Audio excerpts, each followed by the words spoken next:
Good morning, good afternoon, good evening to all you fine folks here in the chat. Good to have you all here. Let's just do the usual, do our sound check, make sure everything's working as it should. I see all the usual suspects are in there. Good to have you all in here, as always. Let me see here. Let me see if this thing is in fact Good morning, good. I guess it is. Alrighty then. What's up, everybody? Let's see. Let's go. Hold this dish up. Hold on. Here we go. We'll just hold that up for a while. Gets a little heavy, but we can handle it. What is going on, everyone? What is happening? Thunderstorms all around us, but I think we can handle it. I think we can do this.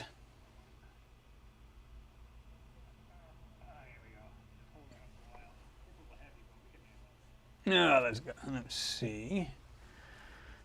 Let's get that aside. Push this aside. Oh yeah. Let me see here. Mike Knapp, what's going on, Mr. Mike Knapp? Yo, yo, yo, he says. James Cragen, what's going on? He's in here early today, James. How'd you manage that one? Rico Viglione, what's happening? Happy Canada Day. That's right. I forgot about that. Mimi Reacts, how you doing this evening? Good to see you in there.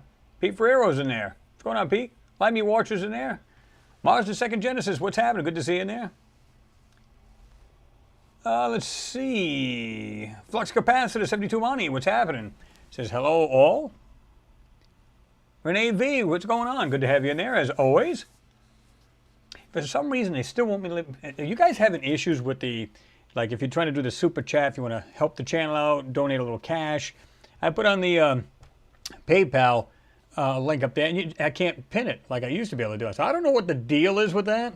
I'm going to have to check that out because some of you guys, like I said, I have had people actually email me. I usually have like one or two people, maybe even more, but it's usually around there. Say, hey, I really wanted to give on that, and well, we did this last week.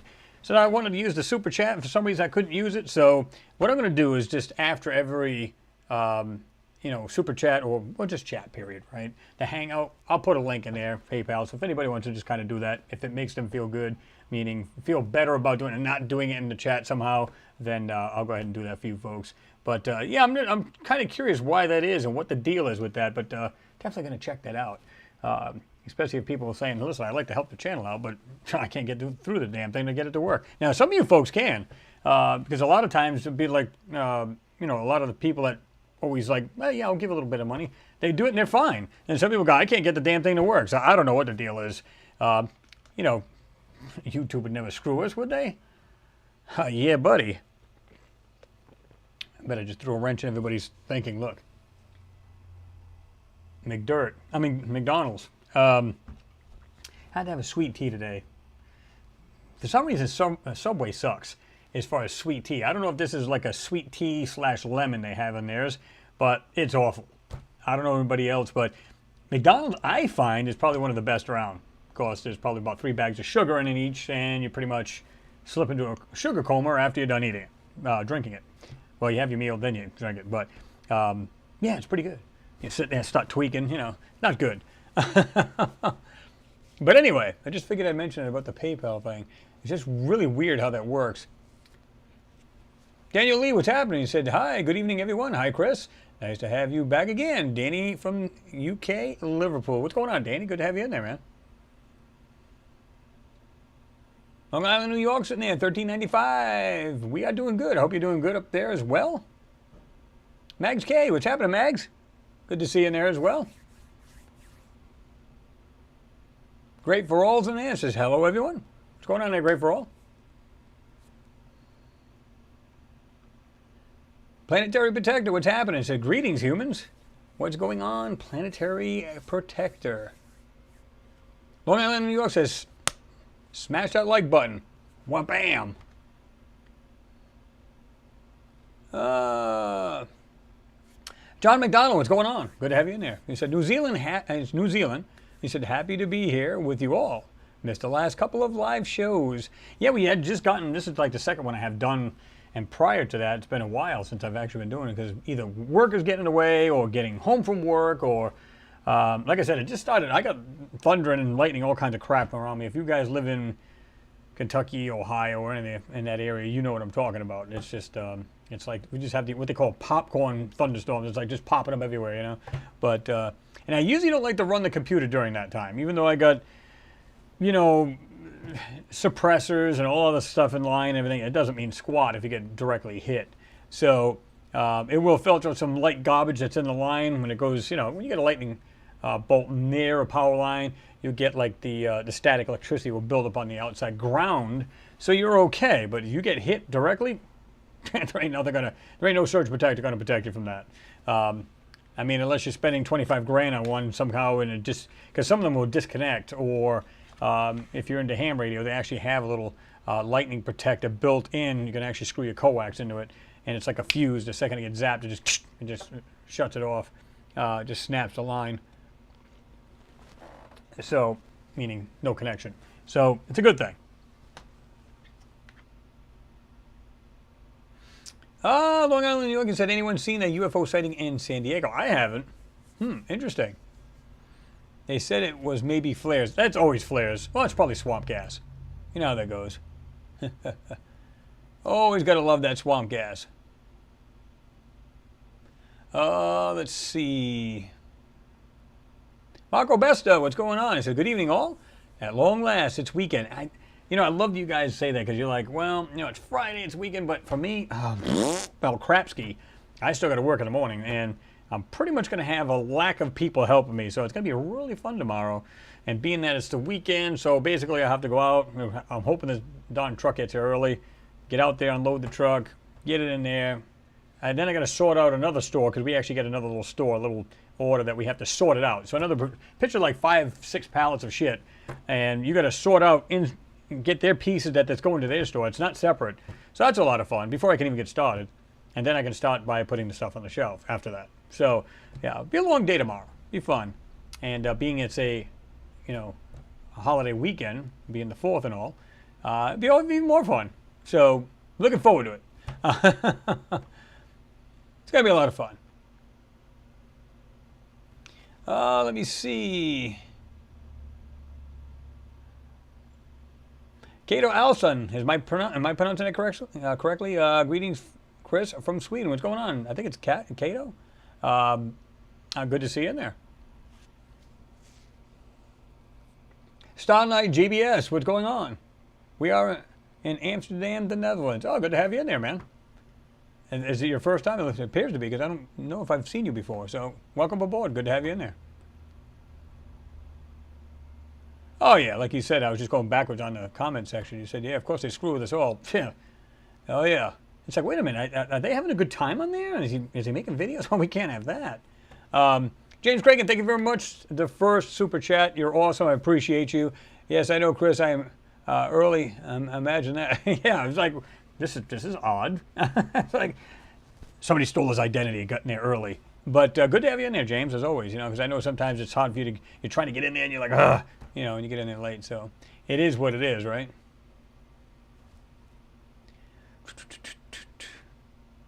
Nice K, yeah. He said, you just tried it, Chris, and it won't work. That's what I'm saying. What's going on? What is the deal here? I'm not sure what's that all about or anything, but I don't get it. But like I said, I'll leave a link for the PayPal. If you guys are interested, you know, want to help support the channel, you can do so. I'll have it like after the live feed. I'll put all in, well, the links we're going to use anyway. I probably have 8 tabs open we can discuss.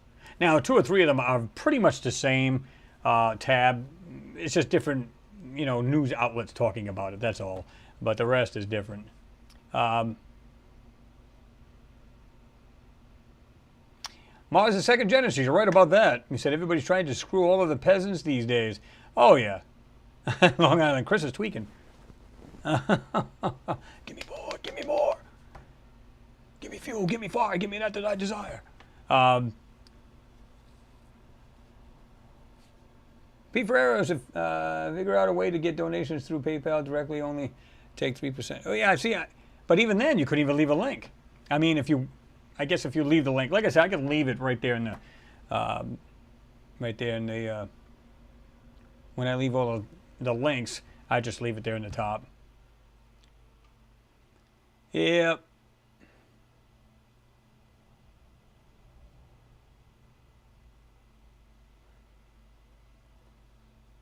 Rico says, I elbow the like button. Oh, that's a good one. Hammer down, right? There you go. That works.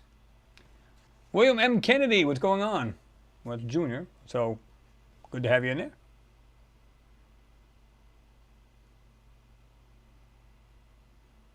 Let's see. James Cragen, thank you again for your support. As always, you said, Chris, let's not forget, they never stop going up. Totally agree with you. And here's the thing, too. There's a link I found. I don't know if you guys have seen this, but they're talking about how hominids and everything else and ancient, we'll call them caveman, and so on and so forth.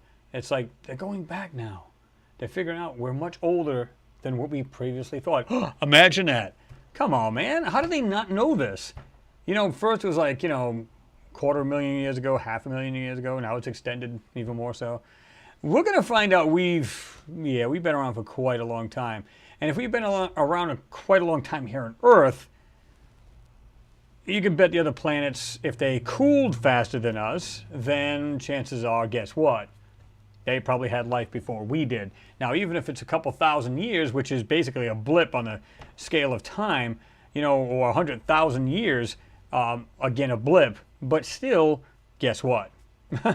There's life other places, even in our own solar system, right? CG Media Spacely, Sound Art Media Systems. What's going on? Good to see you in there. That's a long username. William M. says, coffee time. I don't know about coffee, but we'll do the sweet tea. Be nice if they can actually sponsor it, because I'd be pushing this. Gotta have this stuff, guys. This is the shiznat. It would be cool, but you know how that goes. YouTube would just figure a way to cripple that, too. It's like, oh, I can't have that.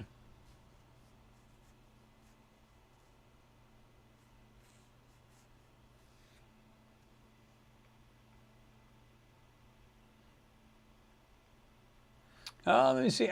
Oliver Klein, what's going on? Good to see you in there. Didn't see you sneak in there. That's why I always try to go backwards a little bit, because a lot of times it'll jump on me, and I don't know that, somebody else might have jumped in at that point when it did that. Like Kurt Abanis, didn't even know he was in there.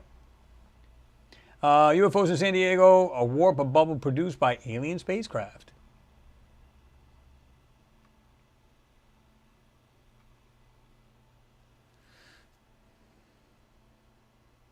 Oh, okay, Star Knight, I didn't know that. You said you're on my Discord as well. That's cool, man. Good to have you on there. I said everybody has a good time in there. I go in there and I can check in there, but everybody's doing their thing. They're just showing, they're conversing. They're showing different, whether their own photos, different topics. So it's pretty cool, right? Pretty sweet. Alust is in there too. It says hello all. Good night from Maria D. Whoever. Okay. I'm probably pronouncing that completely wrong, but my apologies. Mr. Pat Owens in there as well. What's going on, Pat? Good to have you in there, man. I was going to say good to see and have you in there at the same time. Nick Savage is in there as well. What's going on, Nick? Weather balloon. There you go. Yeah, I was just going backwards again, Pat. Yeah, long time no see is right. Good to have you in there. Hope everything's well with you. Okay, let me go all the way down the bottom. I think I covered everybody. I could be wrong, but I think I did. Pete Ferrari said scientists are worried multiple rocket launches will pollute the atmosphere over the next 20 years. Of course, they only target the U.S. Interesting. Huh. You would think it'd be like all over the atmosphere? Yeah. I mean, there are other launches, other countries, right? So I don't know. But James, you said, Chris, spot on, man. As you know, the greatest secret in history is keeping history a secret. Pretty much spot on, right? Oh, yeah. Like I said, as, people will say, well, science is crap. No, it's not crap. It just evolves, which is good.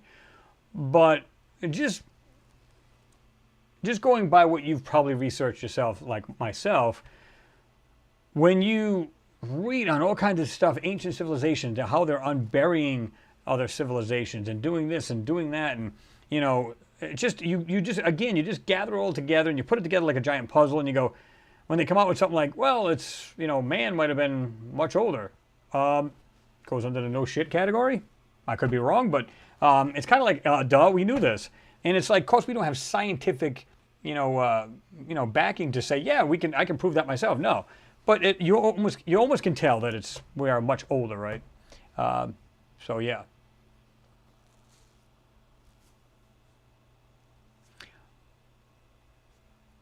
Robert Lurak, I guess I'm pronouncing that. Mars blew up Tiamat. That's your asteroid belt, and reverse assembly has proven it was a planet. Yeah, Tiamat, yep.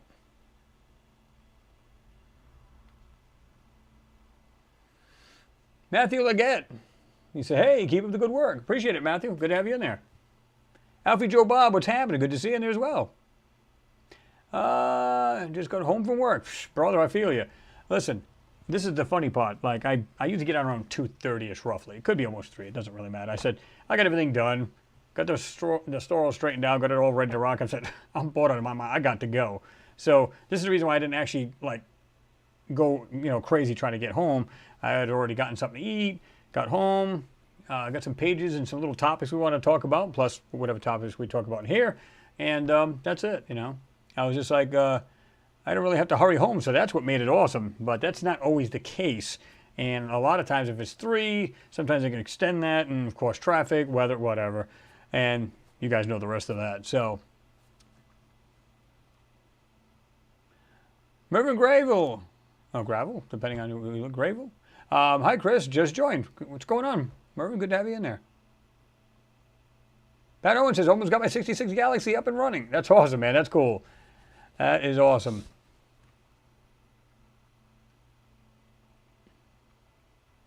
I forgot what you said that thing had a motor in it. What kind of motor was in that?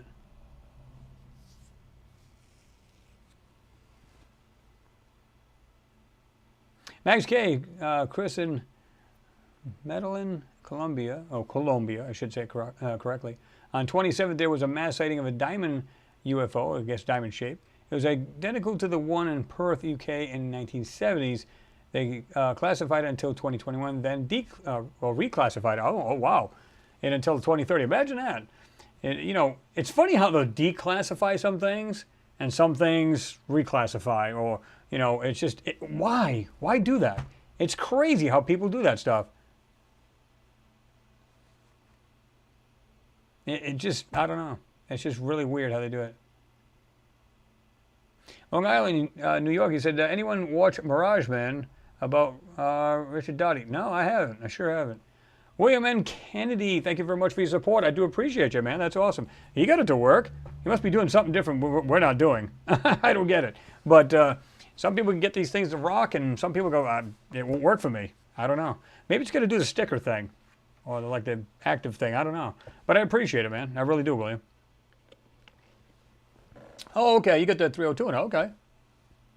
Oh, 289 heads. All right. Sweet. I don't know if you had something like a, well, you said, what was the year? It was a 66. Didn't come with the 351 back then, did it? Or the 400s. 400 maybe, yes. But I know they had the, I'm trying to remember exactly back then, if it was that size motor or not. Because, of course, they had the Cleveland, the Windsor, they had different motors. Flux capacitor 72 money. Old cars evoke great memories. That's a fact. I don't care if it's nothing special. It's still an older car. It's still an older car. And you had great memories in it, whatever. Remember, you can put your own sound systems in there, and you're cruising out with your buddies and, pumping whatever music you like. And it's just like, people walking along, the boardwalks and stuff like that. You're driving down there, just blasting your tunes. Pick up a couple of honeys in the process. Oh, yeah. James Cragen, again, thank you very much for your support, sir. Do appreciate you. Always awesome in the super chat. Always supportive, like most of you folks. He said, Chris, Mars Vid had plenty to see. Great spot, man. That again was on Facebook, and I just happened to be going through it. Like I said, I'll peruse through them things every now and then. I'm just looking through, and I go, what is that? So, again, when you see it from afar, you go, there's nothing in there to see, so no big deal, right? Until you get into the thing and you go, what what's with the shapes? What's with these weird things with these like man-made details, like this way they're shaped and yeah, I mean, crazy, right?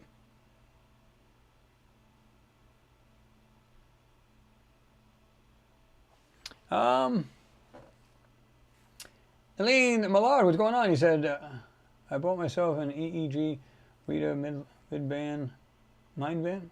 Oh, okay. Use your brain to play games, change come films, teach brain to focus or relax better, and much more. Well, that's pretty sweet.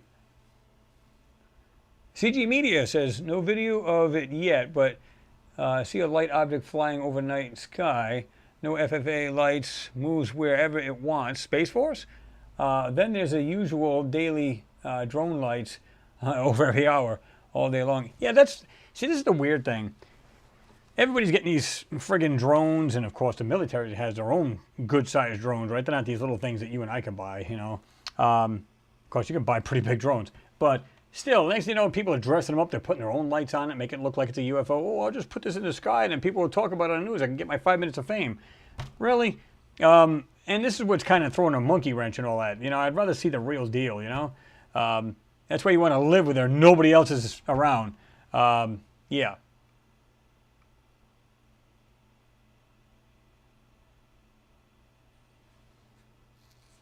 William M. Kennedy said, I've been around a long time watching your channel. Never really said much, but do enjoy it. Do enjoy it, the truth. Well, I appreciate it, William. That's awesome. That is awesome. Pat, you said it's a 68302 block out of a Mustang. The original 289 was shot. Oh, there you go. But was able to use it. Well, as long as the heads weren't warped or anything, or the valves were good, unless you had to revalve it, but springs and all. But as long as you could, you know. As long as you could use it, that's all that matters.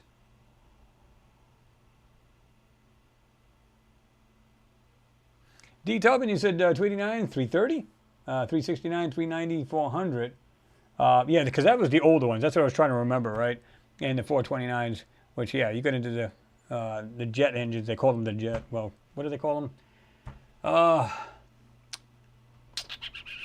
Man, brain's a little rusty. Got to get rid of the cobwebs. But yeah, really, really cool. They're really good engines, too. The 429s are really awesome engines, and you pay through the nose for those now.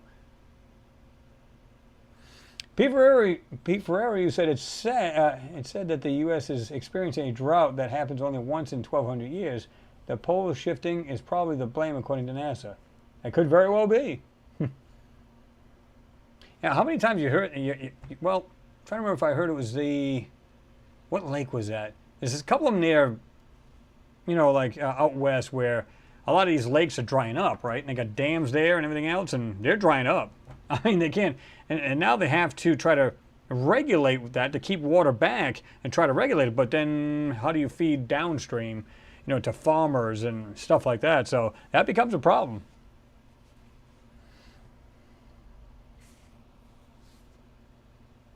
Mimi reacts. She said, I heard another strange object crash into the moon. Yeah, I think it was another meteor. I think it was another big rock.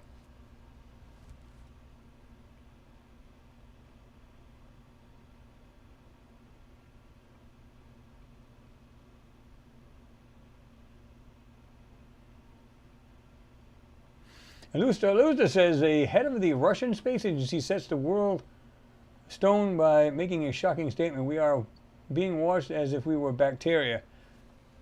Remember I said before, it's like a giant ant farm. What's the difference? You know what I mean? I almost guarantee it. Pat Owen said limited cash. Had to work with what we had. And you know what? There's nothing wrong with that. I mean, I actually like the 302s. They're very, very dependable. Good little, you know, don't get me wrong, they're not packed with a whole lot of power. I've had a 73 Maverick, which had the factory 302, AC, bucket seats, gauges.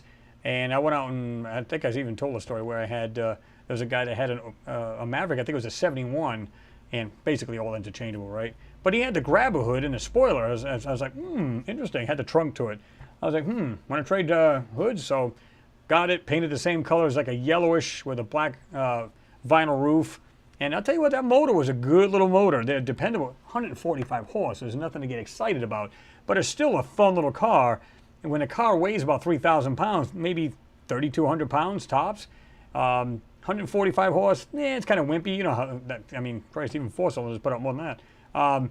But the thing is, it was fun. And if you got rid of that big barrel muffler, that piece of trash they put on the car, you can literally hear it as it's revving through the gears, like, trying to get the air out. I just put a nice quiet thrush, like a 400 on there, thrush. And it was nice, had a nice little rumble, and it just right through the gears. It didn't hesitate, it didn't start slowing down, it just went right through the RPMs and shifted every time. And it was a fun little car. As wimpy as it was on horsepower, but you gotta remember this goes back some years. When I'm talking about cars now, you go, hey, what do you got for a Mustang? Oh, it's about 700 horse. You go, good God. So, big difference.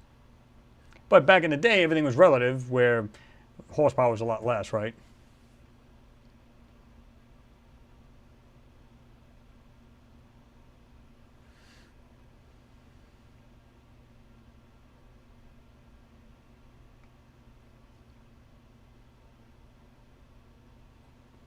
James Cragen said, Chris, when you worked your magic on it, I was going squint from looking at a different anomaly scattered around the place. The object that you said looked like a boat had plenty of material, but by it also. Yeah, exactly. You can see like that other thing to the left of it. Remember that? Had some other weird, looked like it had little squares or rectangular markings or details in it. Really weird. Oh, that'll make the neighbors real happy there, Pat. Straight pipes. Man.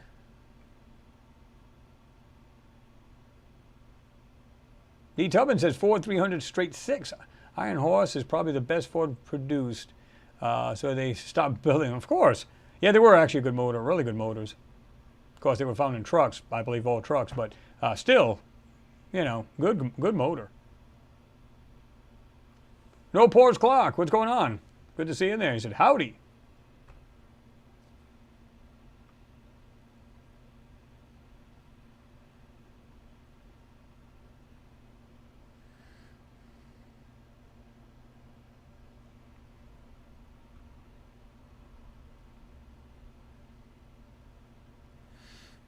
Flux capacitor says 306. Yep, straight 6s.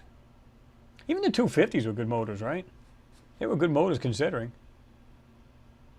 No Pores Clark says, I'm a little tipsy right now, but the man, Chris, does great work here. Well, I appreciate it, man. Just try not to tilt back too much. We don't want to see you fall down and hurt yourself. That's not good. Bush Corey Gaz, what's happening? Hey, all, it's Funky Friday. Let's do this. Woohoo, he says. What's going on, Corey? Good to see you in there, man.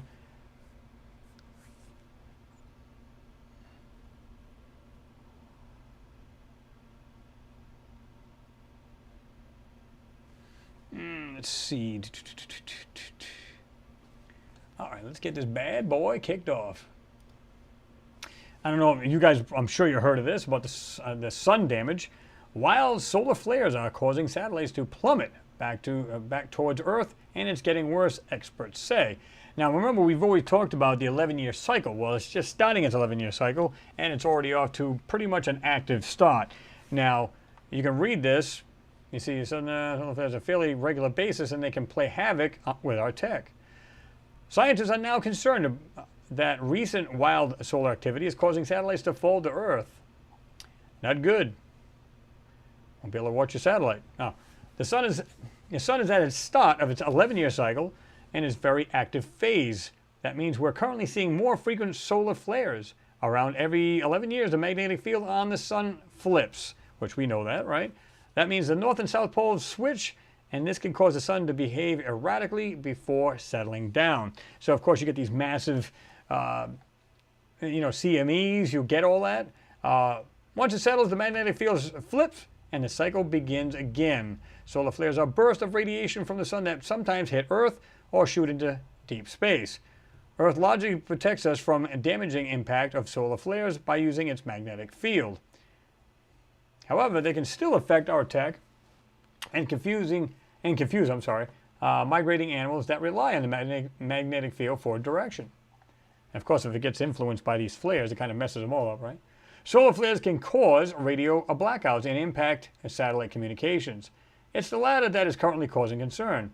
The European Space Agency is worried about its swarm constellation, which measures Earth's magnetic field. Anja Stromy, I guess is E's or S's, Swarm Mission Manager told Space.com, in the last 5-6 years, the satellites were sinking about 2.5 kilometers or 1.5 miles a year. That's not good. But since December last year, they have been virtually diving. The sink rate between December and April has been 20 kilometers or 12 miles per year. The sinking has coincided with sun's extreme activity. Let me do this, because it might... Let's do that. That's better. It's generally accepted that the satellites will bear the brutal brunt of harsh space conditions and eventually fall back to Earth and burn up. However, the current rate at which satellites are dropping is baffling scientists. Stromae, I guess, told Space.com, there's a lot of complex physics that we still don't fully understand going on in the upper layers of the atmosphere, which interacts with solar wind. See, now, them just admitting that, our own planet, about the layers, upper layers of the atmosphere, and we're still not sure how it interacts. Really? But yet we know everything there is to know about Mars and everything else, though. Yeah, okay.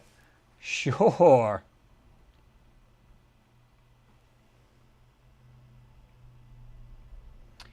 MG Toe, what's happening? Good to see you in there. Turklerin's in there. What's going on, Turklerin? Says, jumped in here and said, hey, everybody. Joss D, what's happening? Says, solar flares could become a major pain. You got that right.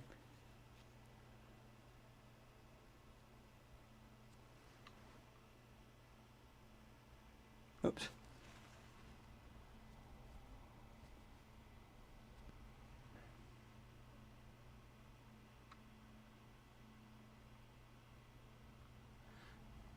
He jumping in too? I didn't even see that.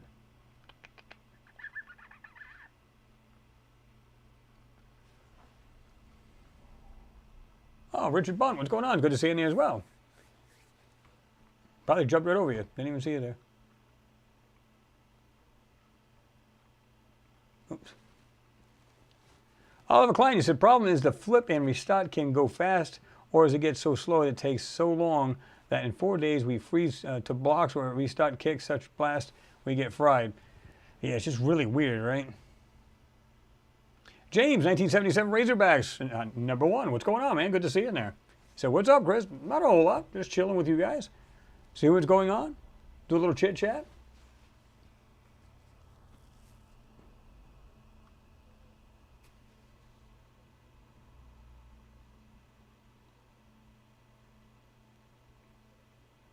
Equalize, what's happening? Good to see you in there too. See, that's what I'm saying. Every time this thing will do that, it'll just, and then you miss people. Max K, you said not buying that. We're more up to speed than that. Exactly.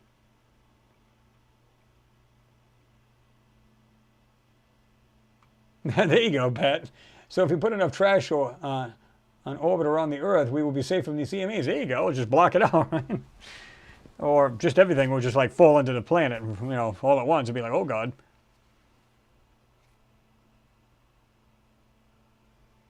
Sean, what's going on? He said, I didn't know the sun wears 1970 trousers. Solar flares, hee hee. Yeah, remember that? They just flare around. Disco times. Leslie Ann Warren, what's happening? He said, hey Chris, and all, how's all? I was playing a game. Big hugs all. What's going on, Leslie Ann? Good to see you in there.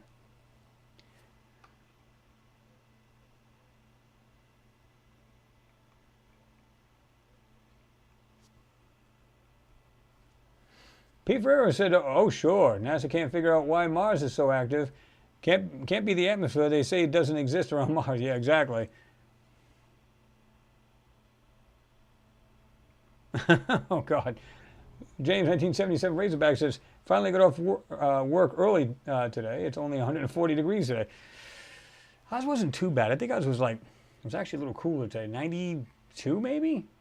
It's down to like 77 now because we had some showers roll through.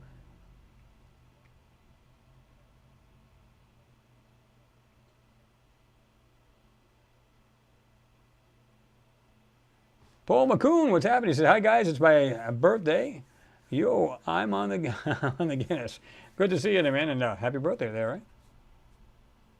Oh, yeah. Mine's in July. Not too far from now, so that'll be cool. Yeah, James, you said the humidity is what gets you. Yeah, I mean, like I said, it's been 95 degrees here with no problem, right? And as long as it's lower, you can feel the heat, but it's not making you like skin sweat and you're sweating, and that's what gets me too. I mean, you're right about that.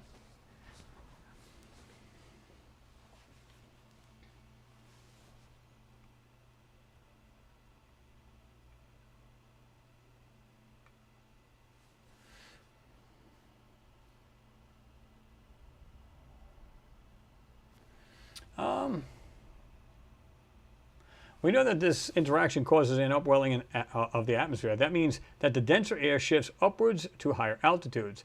SpaceX satellites are also said to be struggling with current solar weather. Elon Musk's firm was said to lose 40 satellites during a recent bout. Remember that? They were actually falling out of the sky. I'm surprised he doesn't have them things a little bit more insulated for that kind of thing, right? Because I mean, even if it's a weak CME, it's going to affect it, right? Some experts see the positive in this as the sun is clearing some space junk around Earth. To where? Your living room? I mean, how is this good? Unless it completely burns up. Others are concerned about the effect this could have on our communications and the space data we collect. Fortunately, the falling satellites aren't being labeled as a danger to humans because they can burn up before hitting Earth. That's what I was saying. If they're small enough, I don't think you have an issue, right? They'd just be not enough to hurt you or anything else. But still, I don't know if I'd still want to. You can see I filter out all of these ads, which is good. There's a bunch of trash. Yeah, we had that the other day, James. I would say James Razorbacks. He said I think it was 94 heat index 109. We had was just recently. It was it actually hit 100 here, and it was like 115 with the heat index. So it was pretty toasty.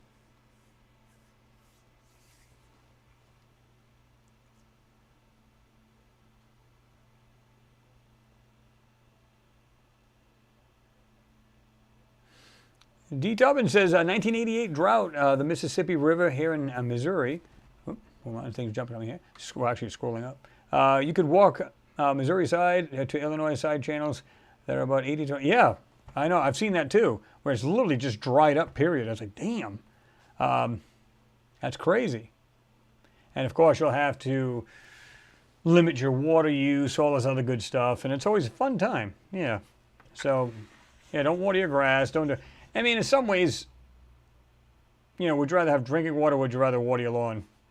So, yeah, I think it kind of goes without saying.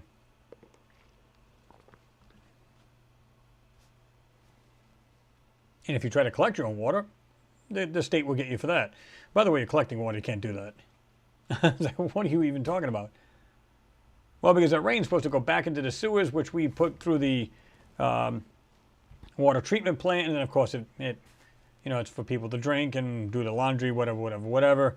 So that's why, like I said, there's a couple of cities over here, a couple of towns, they'll charge you $1 a month for the water coming off your roof. You go, wait a minute, so let me get this right.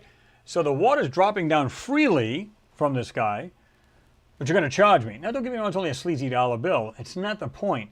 It's coming from nature and it's just falling. Why am I being charged for this? Think about how silly that is.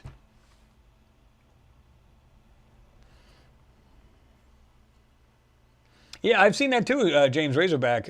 You said, what do you think about Hoover Dam and Lake Mead? Same thing, right? They're just dropping. Their levels are dropping big time. And of course, they'll get rain and it'll go back up a little bit. But yeah, it's happening everywhere. That's what's crazy.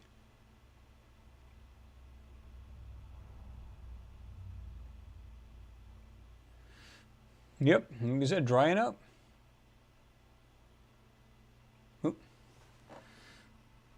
Pete, you said rumor has it Elon is designing space weapons for the government. I haven't heard that, but that doesn't mean he's not, providing rockets to send them up there, and he probably has a team helping them out. Who knows, right? At some point, it's going to be, like I said, you're going to have all kinds of, countries having their, weapons out in space, right? Now, I don't foresee that as a bad thing if it's used in altogether. In other words, like we have the United Nations, right? You put your own satellites, and they're pretty much based on the same design as everybody else. Like the United States, let's say, every other country follows suit, and they have like a loop of these things, like a ring going around the Earth. Now, if you do get like some kind of comet or body coming towards Earth, and if you can blow this thing to pieces with all of these satellites, whether they're laser, some kind of funky high-tech warhead, or whatever it may be, if you can do that, that's not a bad thing. But when you start having them out there going, okay, I'm pointing this at China or Russia, they're doing the same to us, it's a never-ending battle.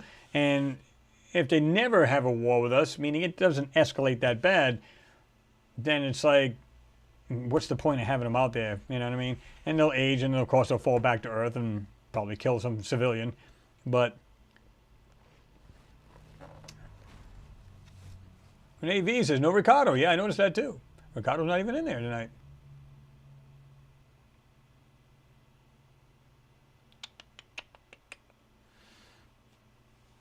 Robert Nielsen, what's happening? He said, evening, Chris. Back online. Man, good to have you in there. That is awesome.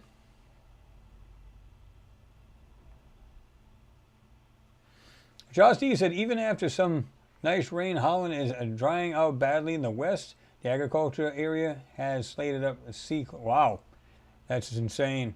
And that's the problem, guys, right?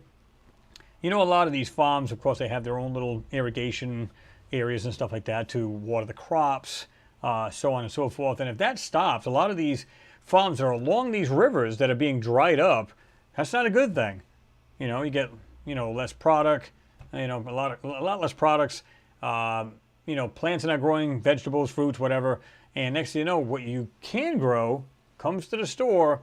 You and I pay the price for it. So that's not a good thing.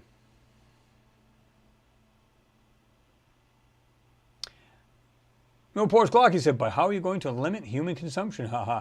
Well, and that's a big question, right? Because nobody's going to just say, you're right, I'm just going to stop eating or drinking. It's just not going to happen. So, but if everybody did their part and said, okay, listen, I don't eat like 7-course meals all day long anyway, so it doesn't matter, right? You just, you know, eat what you typically do, and, you know, there you go.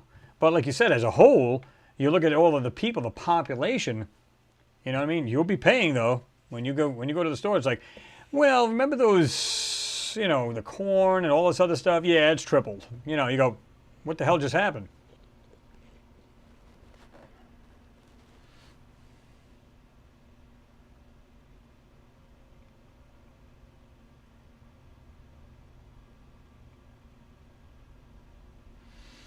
Sean, you said Ukraine is using Elon's Starlink after Russia jammed their systems. The timing of these things makes you wonder sometimes. Well, when Elon, he did have it up, you know, he's putting it up everywhere, and all of these, the military was actually using it. It was helping the military during the time because, like you said, they were like messing with their internet. They were doing this and doing that. Think about it. If you could pull a plug off your internet, off your house, off the main line, who's going to get to it? So unless they can get into Elon's satellite links, you're pretty much set. In other words, you're not going to get it through over here, or unless, of course, you're on some kind of site where you pick up some kind of weird Trojan or malware or some BS. But still, you know, I think it was cool that it was available at the time. Excuse me. Is that they were able to still do strategic stuff through an alternate source. So I think that was pretty cool.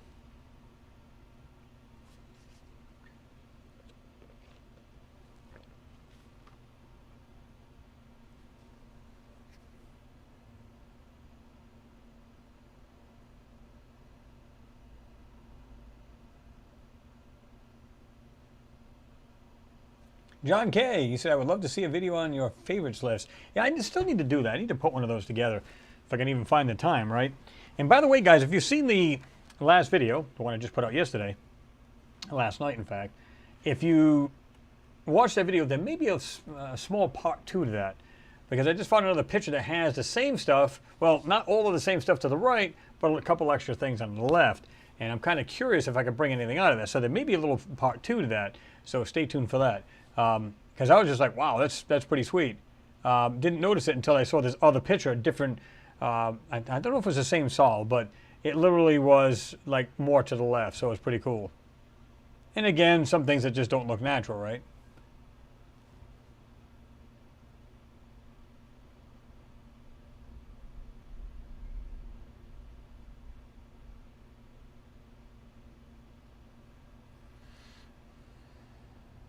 Robert Nielsen, you said, as far as goes for high-tech or airborne, have you noticed that the microwave pattern in the cloud that occurred from time to time? Just bought myself a 17-liter microwave oven, 700 watts. Yep, I don't have a pacemaker. Probably a good idea. Oh,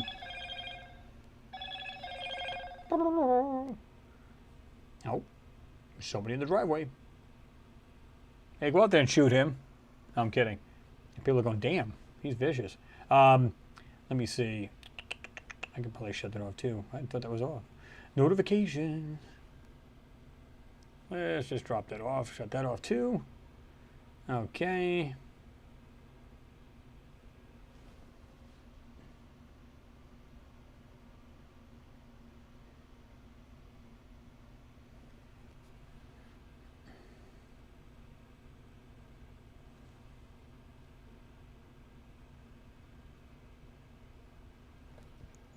Let's see.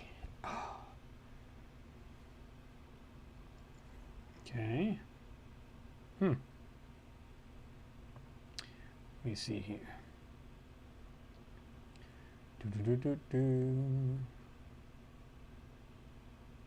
All right. Sorry about that, folks.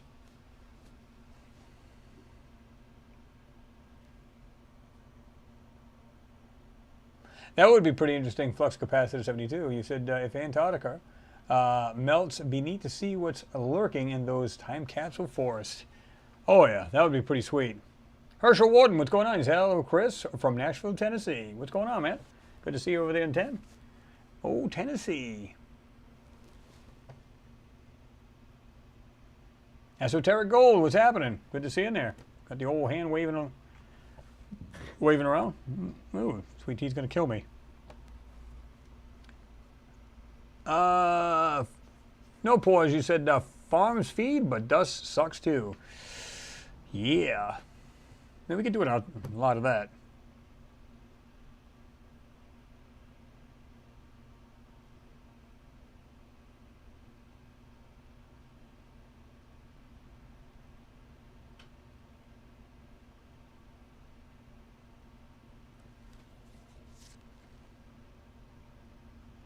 James Craig, thank you very much for your support, brother. He said, I see the Pentagon is still ringing you, man. Yeah, pretty much. Everybody keeps, well, I wouldn't say everybody because that's kind of weird, but a lot of people ask me, hey, have the Men in Black been to your house? I went, not that I know of. Now, like I said, back in the day when I first started getting into this, and well, maybe about a few years ago, you'd have like this weirdness go on with your computer. All of a sudden you start seeing your mouse move by itself, and you go, whoa, no. Boom, shut it off. And this, of course, this is before I had, you know, there's other firewalls and everything else in place. But I was like, what is going on here? It's like you can see your own pictures like popping up there like Mars pictures. I'm like, oh, no, we are not playing this. Boom, shut it off and shut the computer down so they couldn't do anything. And then I said, before I go any further here, we're going to definitely put up more firewalls and stuff. Not that they can't be broken. It just makes it a little bit harder for them to just do what they want to do, right? And, of course, do the best you can do to have best security on the computer and stuff like that.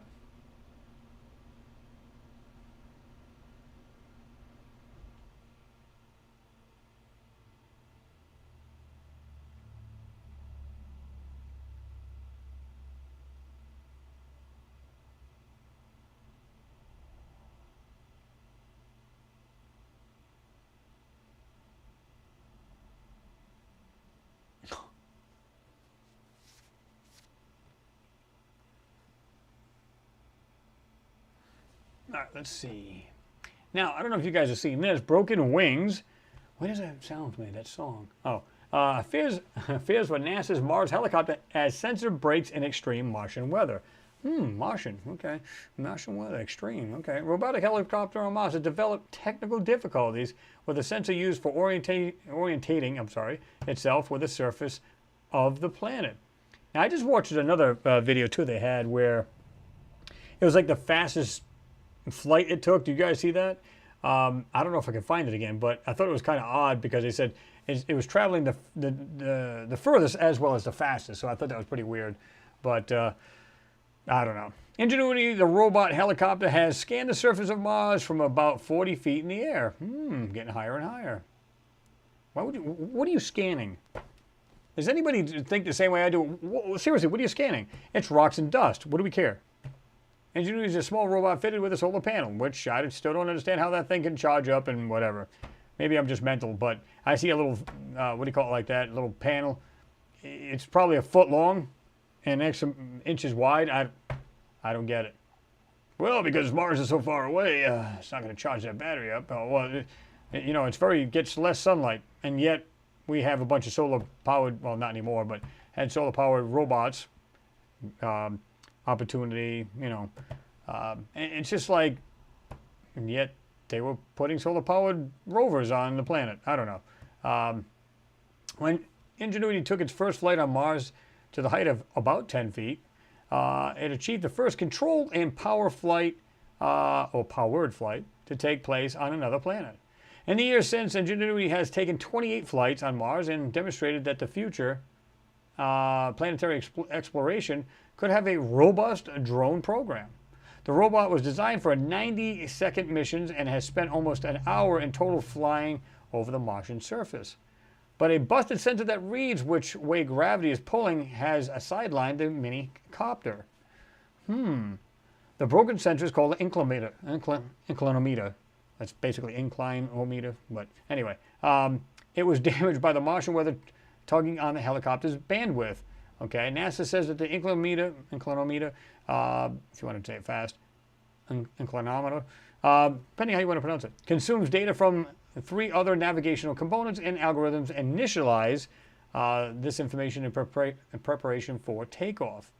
NASA has dialed up a patch to circumvent the broken sensor and get the same information in a different way, which I'm sure they can adjust the parameters of other sensors and almost get the same info. I guess they could do it that way, right?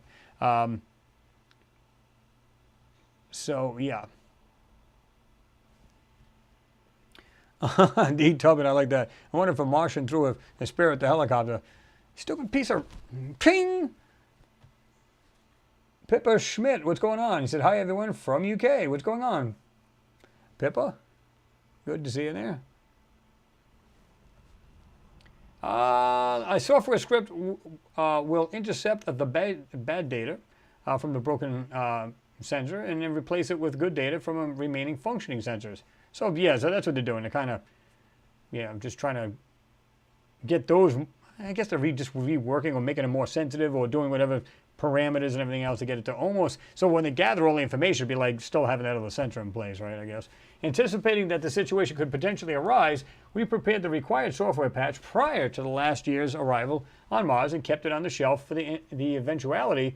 Ingenuity Chief Pilot Harvard Grip wrote in a blog. We'll know if it worked in a few Martian days or sols. A non-working navigational sensor sounds like a big deal, and it is, but it's not necessarily an end to our flying on Mars. NASA says that Ingenuity is smart for a small robot. The small aircraft has overcome technical adversity in the past. NASA's factory works, okay. That's kind of a grainy piece of shit picture, isn't it? Ingenuity took this photo of the Perseverance rover. Are you sure? Must have had like a banana peel over the lens or something. I don't know. Looked kind of grainy and shitty to me, but what do I know?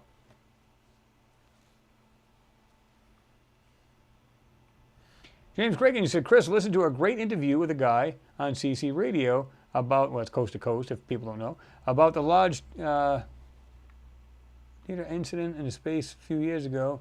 We had great info in relation to NASA's anger. It was live. Oh, okay, worth a listen now. Huh. I don't think I've heard that.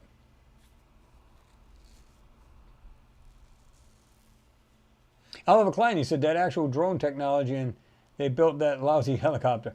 Well, I think it's actually a pretty smart helicopter, right?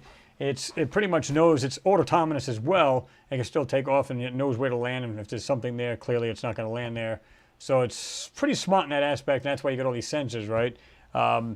But yeah, you can still have something go faulty with it, right? Sensors, I mean, you get dirt and dust up inside a sensor, it's done. It's not going to be able to do it. It's not going to be able to act properly.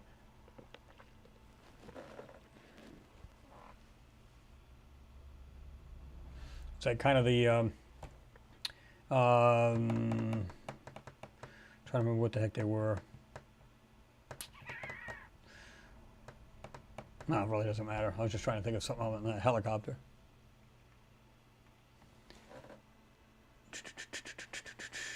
Steve Garden, what's going on? Good to see you in there.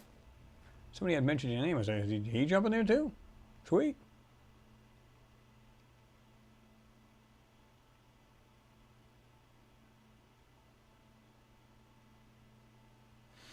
Sean, you said the James Webb Telescope scene seems to have gone very quiet lately.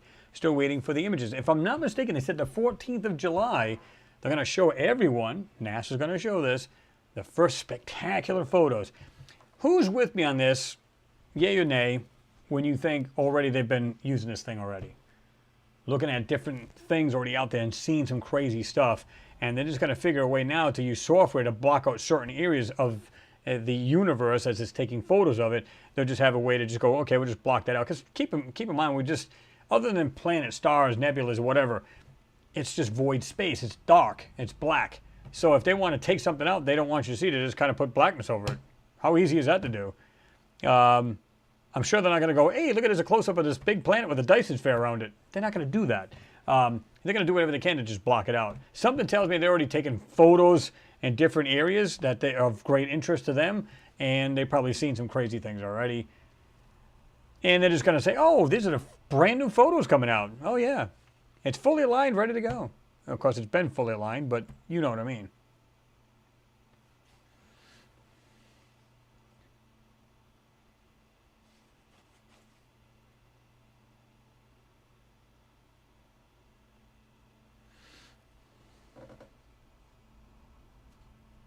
Robert Nielsen said, rotors are a great tool to explain aerodynamics, but old-fashioned like the old Red Baron, but the rotary thrust in an F-35 is totally cool. A bit like the Transformers terminology.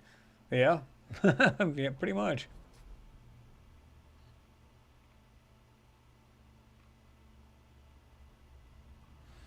That's Leanne, he said, I bet Ricardo going to sleep. I can almost guarantee it. Poor guy, must be getting old. Simo, what's happening? He said, good evening, all. What's happening? Good to see you in there, man. Good to see you.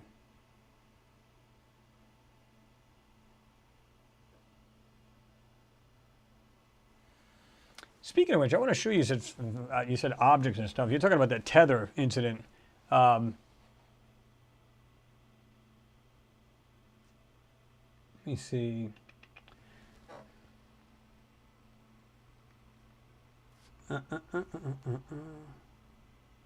Hey, Jean Ward jumped in there. What's going on, Jean? Good to see you there, man. Says good evening. TR3B, what's happening? Even saying hello to Mr. Jean Ward, Mr. Ward.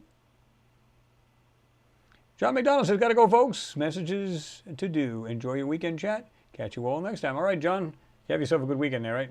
Thanks for being here. Your Highness, what's going on? Good to see you in there.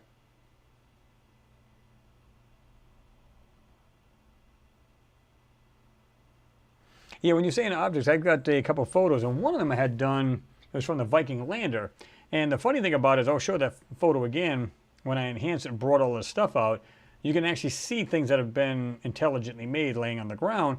Now when you look from a distance, you go, really not seeing it. But then there's things in the sky. Pretty cool. Now some of them I can attribute those to some burned out pixels, right? Of course it's black and white in some of these photos, and or at least one I think. And of course you wouldn't know. But some of them are actually burned out pixels, and that kind of makes sense. But did they have the same exact cameras back then? It would do the same. Could very well be.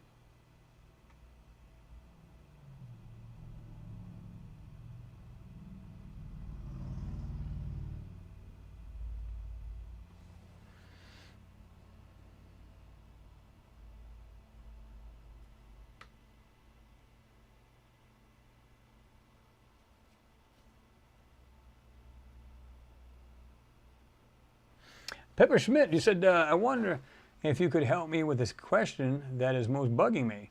And this question, I just already read this before, I'm reading it now. I get this question a lot. recently it hasn't been so much, but I do get it from time to time. Why would NASA bother editing photos if they could just skip through particular pics altogether and show the ones that has, and I know what you're going to say, whatever, but here's the thing. Like I said, you got to get funding. NASA, JPL got to get funding. So who do they get it from? You know, Congress, whatever, you know, and they get this money through wherever. They say, listen, this is our, you know, we need cash for this mission, or we need it for this mission. We need, you know, we need funding. So, I'm not sure what that mess was. But anyway, so, you know, we need funding for this. Okay, well, if we're going to give you funding, you better show us the photos. Now, if you say you've taken, I'm going to throw a number, you know, for 2 months and you do 850 photos, there better be those. We're not going to give you money for no reason. So now they got to go, okay, we have to come up with photos. How do we do this? I got an idea, and this from the very start. This has been happening since the moon. Now, of course, Mars is totally different, much more in the future, but they go, well, how do we do this, guys? I got an idea. Why don't we just give them the real photos, but we'll overlay it with manipulation and censoring. So we can still give them the photos, we'll just go ahead and just censor it. And nobody will be none the wiser, and nobody will see it. Okay, great idea. Okay, let's make it happen. Okay, hire some people in the CGI department. And that's what they do. It's basically, they've got to come up with the goods because they're being funded to do so. So, you know, and then of course you've got people to watch, and they scrutinize these photos, like either NASA scientists and geologists and all this other stuff. They eyeball all of these photos, maybe engineers, because clearly they're not just seeing rocks there. So they all get to pick through it and everything else. And they just, like I said, they Z-stack these photos. They have the original photo, then they take a couple other photos of the exact same print, only they're more transparent. And all they got to do is just do whatever they got to do digitally. Maybe it's probably done, I think it's done by AI now, but before, you know, the CGI department would go through their computer programs and they'd just blotch anything out they didn't want you to see. This is the reason why you get these rocks that look like the goofiest rocks you've ever seen. It just doesn't make sense. Well, there's a reason for it. You know, for a planet that's supposed to be just dry and windy, you'd think there wouldn't be anything sharp on that planet because it would just literally wear it down through dust blowing around over a course of millions of years, quote unquote. So, you know, so that's why, you know, they've got to do that. They've got to actually show, they got to, you know, show the money's worth, what they get, you know. So if I say I'm going to give you X amount of, you know, billions of dollars, by God, you better give me some product. That's basically what they're doing. So, you know, what better way to do it? Say that's fine. We'll give you we'll give you all the photos and pictures you want. Oh, no problem. After we're done with them, after we're done censoring them, and that's what it comes down to. Richard Bunt, he said, robot dog, four-leg robot to Mars. I don't think it's that far-fetched, and of course, you know, that company over in Boston will probably be the first one to do it.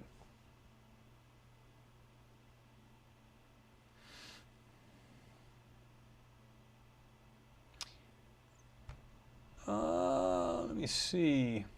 This thing jumped to me again. Crap.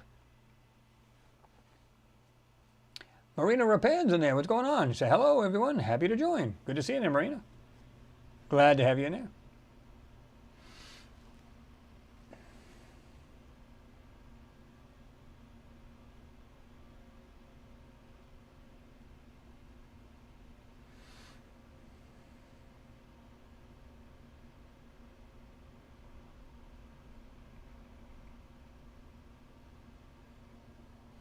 Robert Nielsen said, Photoshop is my favorite tool. May I ask if anyone has any experience with my animation engine, or is that old news these days? It may be, I don't know. Jean Ward, you said, your question was, what do you think about that piece of mesh? Is it featured, as I featured, I guess you featured it as well, because I know a lot of people have a few days ago. I do actually believe it's something to do with the wiring harness. Now I don't think it was you, or maybe it was, I'm not sure, but somebody did a comparison to an actual snakeskin and actually showed it like a picture of a snakeskin along with this. And if you really look close at that, it is a netting. If you really look at it closely, you can see the way it's interwoven, where let's say you got a square, because you obviously got vertical and horizontal. You can see where it's interwoven, there's a knot there. So it is an actual mesh. Although it could be, how do we know it's even from the, because I think they said it was from the, might have been from the actual, you know, crane type thing, and dropped it off and all this other crap, right? I don't know. You know, it could have been from something else, and it wasn't from our, meaning Earthling spacecraft. It could have been something from something else, but it does look like a mesh. It looks like a netting, you know. Because I thought about doing a video on that as well. I'm going, after I got close-ups, because I had some really good photos of it and some of them not so good, but when you really zoom into that thing and just really take a close look, you know, make your screen super big, you know, zoom in big time, you can see all the, like I said, the interwoven parts to it and everything else. It is pretty crazy. Everybody jumped on that thing.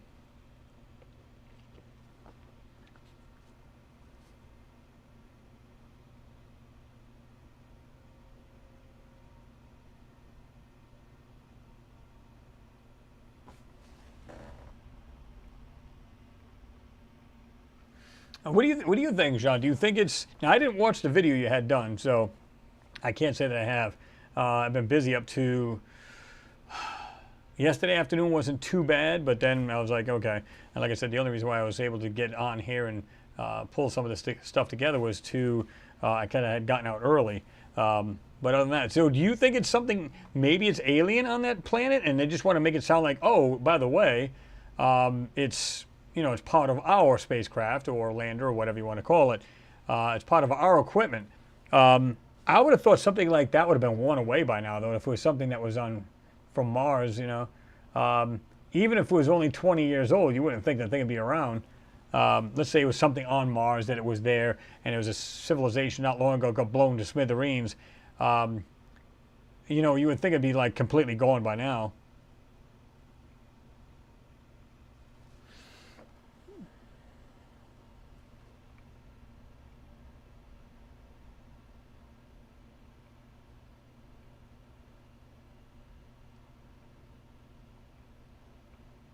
Yeah, exactly. Josh D. said you were talking to John. You said piece of the heat shield from Sky Crane lander. Well, that's what I was saying, the crane itself. And I think it had to do with like a harness. Because if you look at a lot of the harnesses on the, what do you call on the rover itself, they appear to have that kind of netting. Not all of them do. Some do and some don't. Some look a little bit different. And some have that kind of like flat ribbon wire too, and it's probably like this freaking wide, but some of them look like they got a ribbon wire that's like braced and everything else.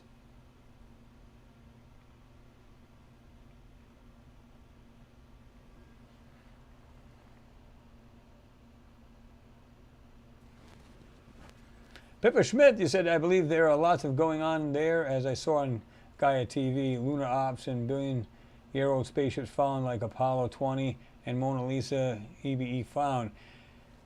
Yeah, I mean, I've been, as far as the Mona Lisa thing, there was an actual guy that actually drew that. It was a CGI guy that did it. In fact, he's got a site, if you look it up, it was actually drawn by a guy. So it's not real per se, or it was made with clay or something. I forget how it was, but if you look it up, it's actually, that's been debunked. Apollo 20, I would say it goes further than that. Once they stopped at 17, they said, of course, they didn't have the funds to go on to 18 and so on and so forth, right? But like we were talking about earlier, James Cragen was saying, we never stopped going. And that's exactly what I've been saying. You know, like I said, you don't go to the moon. Let's say you have endless amounts of cash within reason, and you go to the moon and you see something that it's not natural, obviously. It's not dust. It's not a mountain. And before you even went there, you've seen things that were intelligently made, not ours, intelligently made. You go up there and you know there's a ton of it because it's everywhere. It's scattered throughout all over the moon and stuff like that, right? Sea of Tranquility, all of these places. So they go there for a reason. It's not to collect dusted rocks. It's go there for a recon mission. So you go there. Do you think you're just going to stop after these, X amount of missions? You're going to go, we'll just say there's not enough money. And what we'll do is we'll just do this privately. Kind of like what China did with the Chang'e, was it the Chang'e 3, where they said it quit? Oh yeah, quit going because the solar panels were supposed to close and it didn't. It froze. It's no longer functional. And of course, we've discussed this before, where it was a bunch of crap, where the ham operators on the ground could hear this thing pinging. And even the rovers on Mars ping on a certain band. I think it's the X band that it does it on, just to say, hello, I'm fine, I'm functioning properly. So they called and flagged BS on it. And of course, they had to come out with this, oh, yeah, it's functioning again, it's fine. It woke up from its frozen sleep. But we're going to continue on doing scientific things behind the scenes. We're not going to give you any more information. So I believe that's the case with the Apollo missions. They just kept going and just never said a word, right? They just said, they don't need to know. So I think that's the case. I don't think they ever stopped going.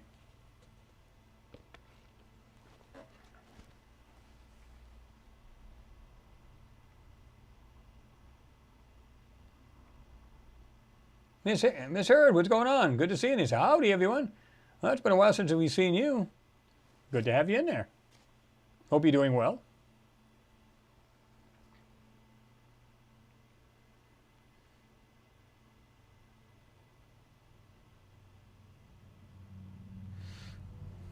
Justy, you said that is what NASA said on their Twitter channel day after Jean showed it on his video. Really?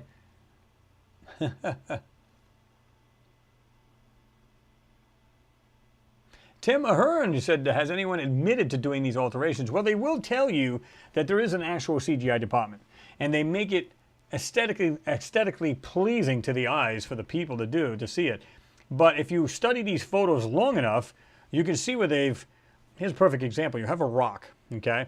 And what to do, it's just a rock, but if you got something behind it or something on the side of it, it's an actual object, you can see they went over it, and guess what? It's almost transparent. You can still see through it. Something white. It's an object sitting there, but you can see where they actually went over it and painted over it. We have spot blurring, spot digitization. I'll get it out, I promise. He's got a stutter. No. But you see it's got these kind of tricks and stuff that they do, right? They take it's like a rock mimicking software, and they actually put it over everything. My last video, you can see clearly that stuff, half of that stuff is not natural at all, and it's been made to look like rocks. Now, I have said maybe it's encrusted. Some of it's been encrusted over the course of time. It does have water cycles on Mars in certain places, like Gale Crater has water cycles. And if it rains a little bit, dust, rain, dust, rain, dust, at some point it can actually get, encrusted on there. Now, how much, I don't know. But it's more likely that it's been, manipulated and censored than it is like a weathering situation, right?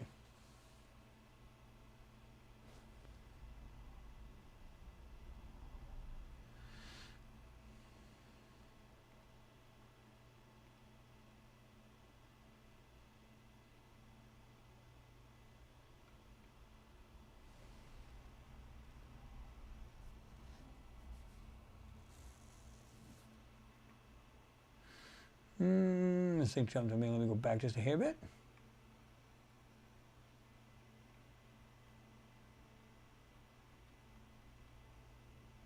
Mars is second gen. I get that. It's pretty funny too. You're talking to Kurt Urbanus. He said, send a monkey to Mars with a Mickey Mouse camera, and they will get better images than NASA. Well, like I said, I think they start off as like a 4K, even 2K photos. But again, put all of this layering on top of the original photo, and it becomes crap in no time, right? So that's what I think is the deal. I think they're absolutely brilliant photos, and I think they're absolutely sharp, the original photos, that is. But then when we get them, they're complete trash. Because you know as well as I do, let's forget about any anomalies on Mars. Let's say it's just rocks. You're telling me the pictures look that horrible? People say, well, you don't understand. It's the data rate. I don't give a flying shit about data rate. Listen, do you remember back in the day, back in dial-up times? Remember you had a good quality photo? Boop, boop, boop, stage by stage, line by line, the thing would go on your screen. You still got it though, right? High quality photos, you still got it. So you can't tell me they can't, even if the data rate was absolute crap, which is not, they got like a quantum communications now. That's been kind of let out of the bag. Where they're literally, it's like, it's instant. So even if it was still like a dial-up speed, you can still get pure 2K. It would just take quite a bit of time, wouldn't it? But you'd still get it. So, but that's not the case. That's not what they're using at all. But, yeah, I mean, just by looking at it, like I said, forget about any anomalies. How about just simple rocks? And they look like trash. These photos look absolutely like garbage. There's no reason for that at all. Yes, Steve Gardner, it absolutely was. Chris, Broken Wings was Mr. Mister. Absolutely. So take these broken wings.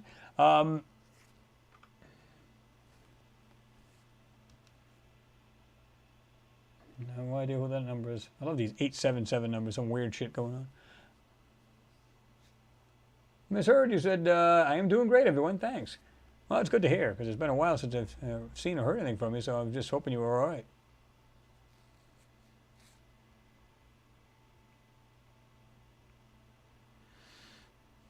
Steve Goddard, he said, would they keep going back if they were warned not to? See, I always had a problem with that situation. I think you're talking about the moon, Steve, right? Where they said, yeah, we were warned not to go back. Okay, so, yet we're going to go back and do missions again. The Artemis program, so on and so forth. I always had an issue with that. Because it's like, if they were there, they would have let you land there to begin with. Yet they were only watching them, according to some of these stories we hear. They were on the edge of these craters watching them actually do their work, so to speak. And I don't think that was work at all. Again, I think it was a recon mission. They were probably going into these buildings and these these dilapidated spacecraft and everything else and taking stuff out of them or taking a ton of photos or whatever. I don't think that was the case at all. I mean, they brought it as a cover story, like a kind of a PR move to bring some dust and some rocks, which, what were they saying about the rocks? They were like, some of them were like petrified wood. It wasn't even real stones. So it's kind of like they just said, oh, we'll make it look good. We'll just get this from the deserts or some parts of the planet's, parts of our planet. We'll get some of these rocks and we'll just give them to these other countries. Oh yeah, they're moon rocks. Wasn't the case. Now, even if we're wrong about that, and some of them were actually moon rocks, I'm okay with that too, because I believe that there were. Problem with it is, that's not why they were there. You're going to risk your life to go to the moon and say, yeah, we're just going to look for rocks, guys. And by the way, get some of that dust for us too while you're at it. Because we need to do everything we can to design. First of all, we need to put our heads together. We need to get all kinds of money together, whether we get it from the public or ask, the government or whoever to get it from, Congress or whatever. It doesn't really matter where you get it from. We need to build this, get the plans together, build this, have thousands of people working on this, put it all together.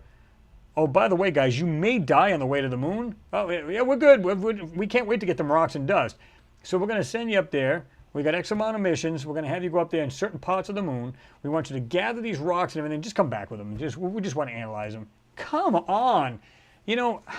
Again, I mean, it's okay because maybe they were grabbing this stuff to see maybe if there's radiation near these objects, or there was molten steel next to these objects, and they're bringing it back as rocks. I don't know. But it just seems like a little bit of a waste of time and money, huge amounts of money, to look for rocks and dust. And then when you analyze these photos, clearly it was not rocks and dust. There was actually spacecraft, structures, all kinds of crap right there in these photos if you pull them apart correctly. So, yeah.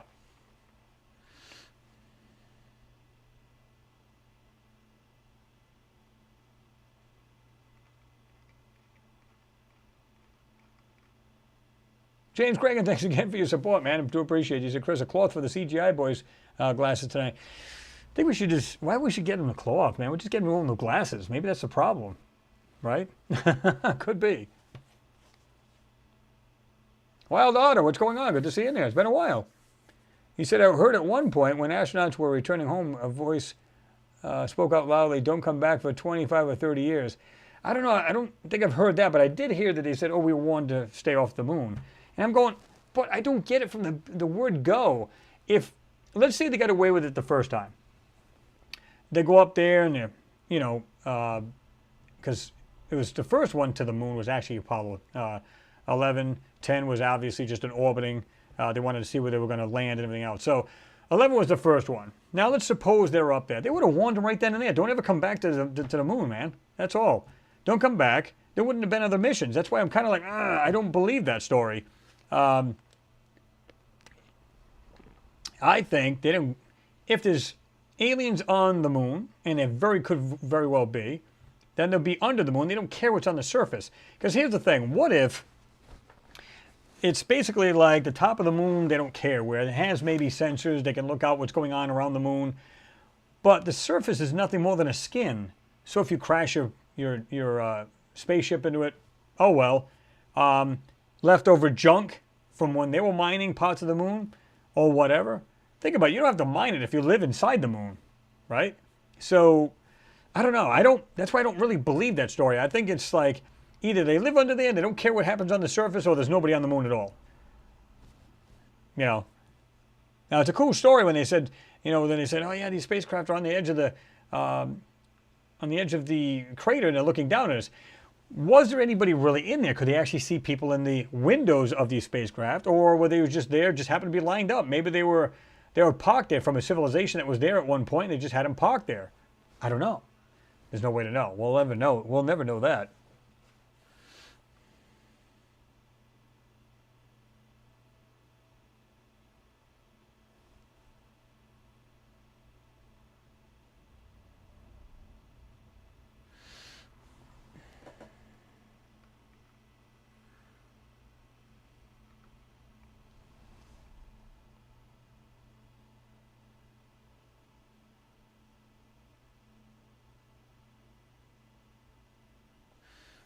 D. Tubman says, I'm sure the software program is specialized for them and no way for us to reverse engineer unless we get a copy. Exactly. That's exactly right, too. It'd be awesome to be able to do that. But if we just literally just decode the layers, take the layers off, and that's the only way you're going to be able to do that. I'm sure it comes in different layers, and the only way the software can just actually decrypt that is just to strip away the layers that are overlaid on top of it. And if you can't, I'm sure each picture is encrypted in a certain way where, you can't do anything with it unless you do actually have, like you said, the software.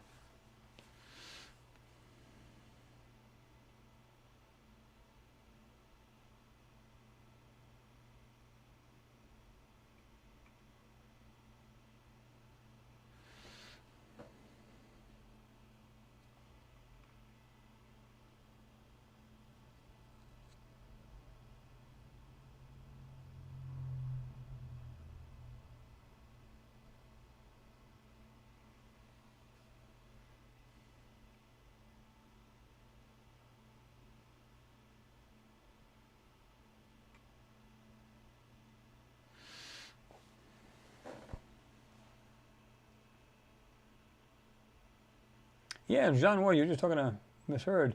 I wonder where Noodles is. Where's he been?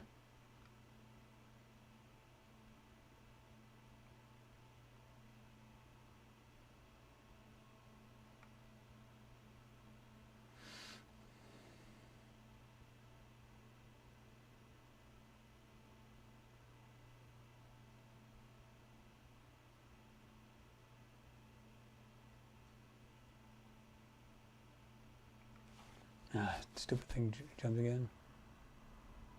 Mr. George Mayer, what's going on? Good to see you in there, man. Say hi, Chris, and all. I'm sorry I'm late. Oh, you're fine, man. I'm glad you jumped in there. James Cragen, you said, Chris, you remember he said, look at the size of these babies, which I seen that too, and I read that. I think, in my personal opinion, I think they were just there. In other words, there's all kinds of these dilapidated structures and spacecraft. I've had photos, and I showed you guys this, where we have a crater like this here, and on the wall of it was an actual craft, what looked like a craft on the side of this wall. And I believe that's what they were seeing, truthfully. I don't think there was anything up there. You know what I mean? I think it was just simply, things that are just left over or left there from other civilizations, probably thousands of years ago were there. What's gonna make them go away? It's not like they got bad weather up there, Now, they do have moisture up there, and they do have like a fog and a mist kind of thing. But the likelihood of anything happening to that stuff is probably, very slow to happen, right?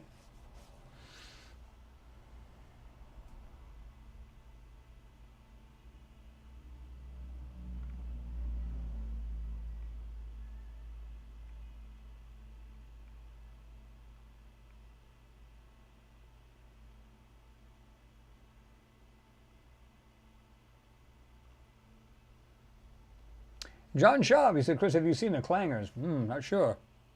What are we talking about now? Pepper Smith, you said, I believe the moon is hollow and hollows lots of civilizations inside. It's a possibility, or was it an actual, what's the word I want to use? Maybe it was their planet. They just lived inside of it, not on the outside of it, right? Is it possible it was at one point and it's not anymore? Or like I said, maybe they do come and go and traverse back and forth. They just don't care about the top because it's not of any value to them. It's just like whatever happens on it, like things crash into the moon, like rocks and all kinds of stuff. They don't care. It's a real tough outer layer. Now, if spaceships came and gone, or there's just something that they had, it was old relics. Maybe they lived on the surface at one point and decided to go underground under the lunar surface. Then that would make sense. You got structures, you got spacecraft, so on and so forth. So they don't care what we do on there. But if you were them living there, would you want people snooping around there? And wouldn't you warn them off the first time they try to go up there? Probably would have intercepted them before they even got to the moon. Not here, bud. You're not doing it. I don't know.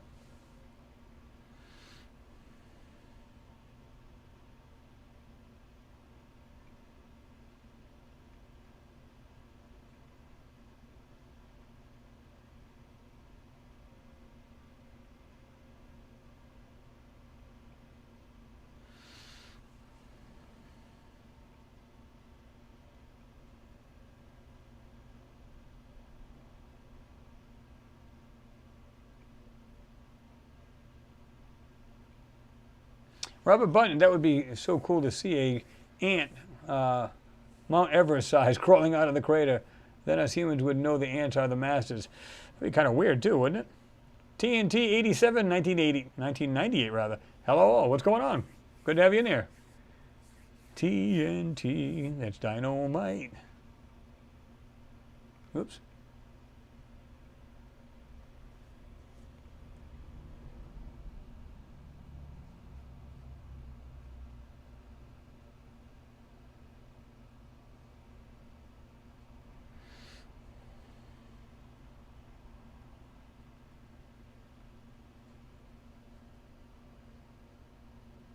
David Wallershag, he said, we live in a closed environment. What you see above is luminaries. NASA faked everything. I don't agree with that.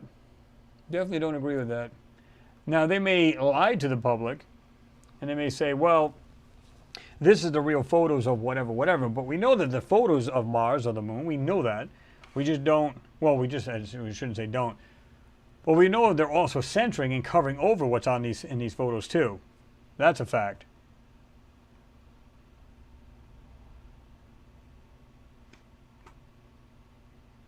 Let me see.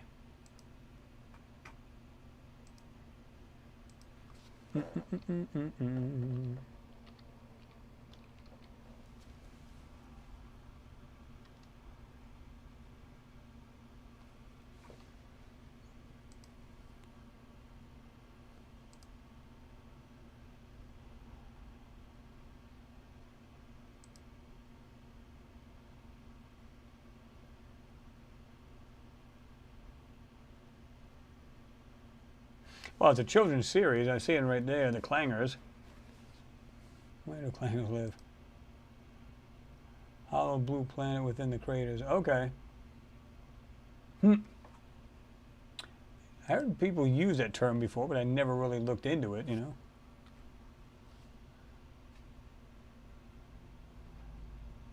Tom Siracusa, what's going on? Good to see you there, man.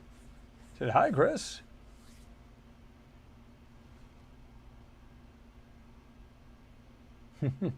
They look like mice, don't they? They're kind of like weird kind of looking things.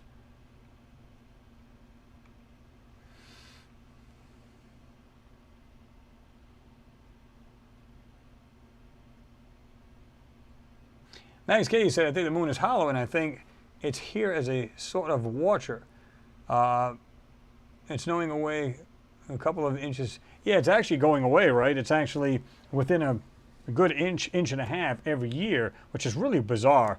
But that would be interesting to see if they could actually, like that movie Moonfall. I think if you guys have seen this, tell me your honest opinion about that movie, because it's almost like every moon conspiracy theory is all wrapped into that movie. Is it me, or just that's the way it appears? Max K, he said, moving away, sorry. No, I know exactly what you meant.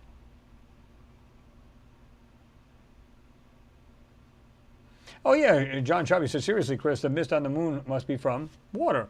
Well, keep in mind, we are still, or the moon is, still within our atmosphere, outer atmosphere of the Earth. And I didn't know this for quite a few years, and then they come out with it, and I went, what? it actually reaches out that far. This is probably the reason why we see organisms on the outside of the ISS, right? Because obviously it's a lot closer than the moon is. So it kind of makes sense. And if that's true, somehow maybe things can go back and forth. Kind of weird things that we don't understand going back and forth from the moon to Earth and vice versa. We don't know, right? I don't know.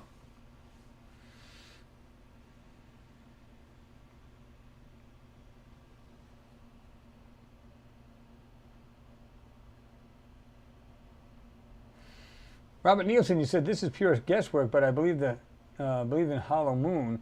But I truly hope that there is a teleport chambers inside for interstellar time travel.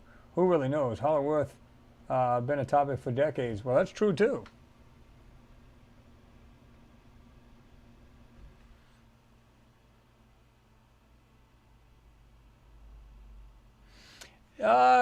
Somebody else said, good question. You're talking about Tom Saracusa. You said, can you explain in your words why NASA said they lost the ability to return to the moon, and can they actually get past the Van Allen belts? I think it's a play on words when they said they lost the ability. It's kind of like trying to build new cars from Model A, blueprints, right? So a Model A is so simple and so Stone Age that they don't want to go back to that. I think they could if they wanted to say, hey, why don't we build a spacecraft like we did back in the Apollo missions? They could do it with ease. I just think because it's so old technology, they want nothing to do with it. And if they lost, let's say they lost the plans to it, to build it, they probably didn't care. Because after they scrapped the Apollo missions, they went, what do we need it for? What's the point? Everything's laid to rest. Get rid of we don't need any of it. Just toss it. So in that aspect, I think they mean, this is the reason why, we don't have the ability to go back. Of course they do. But this is the reason why they're coming out with the Artemis program and other, other countries wanting to do the same, right? They're going to be going to the moon, all this other stuff. So that's not an issue. And because of the new technology, like I said, you don't want to use old technology. We have stuff that would be a lot more, brilliant technology than that, right? So they won't have any issues going back to the moon. And in fact, it'll be easy peasy. The high-tech part of it is what they need to come up with. In other words, fail-safes and everything else to put into these things. So you don't have like this reoccurring problem like they had on, what was it, Apollo 8, where they had the fire and everything else in there. So I think it was Apollo 8. Guys, correct me if I'm wrong. But the thing is, it's like the technology is what you're going to come up with. Like I said, you're going from like a Tesla to a Model A. You go, why would we build a car based on that? Even though it's simplistic, why would we build it on that? In fact, we trashed all the plans to it. So that would be my thinking as far as that. As far as the Van Allen belts, they never had any issue getting through those. They never had an issue. I've said this before, like the Van Allen belts go by the sun's, activity basically, right? So if it gets, depending on I don't want to call it solar storms because it's not, just the solar activity from the sun, you can get 3 Allen belts. So at times you'll see 3 come on and then it goes back down to 2. And of course the 2 weaken at times, and they know this. They go by the solar activity. They know that they can go through them relatively easy, and you're only there for a short time. It's not like you're parking out there for 48 hours. You're literally going right through it. And they always go towards the North or the South Pole where there's really no Van Allen belts. It's more, 3/4. So in other words, the poles are pretty much almost void of these Van Allen belts. So they know how to get through it, and if not through it, they know how they can kind of almost escape it. And they get very little radiation. Now, do they get it? Sure. But it's not as bad as people thought. Like, they can't go through it, they'll instantly die. That's not the truth. Because they're not in it very long, they don't really have a chance of dying like you would standing like at Chernobyl when it happened. It's not the same. But so they can still get through the Van Allen belts. They know how to time it and everything too.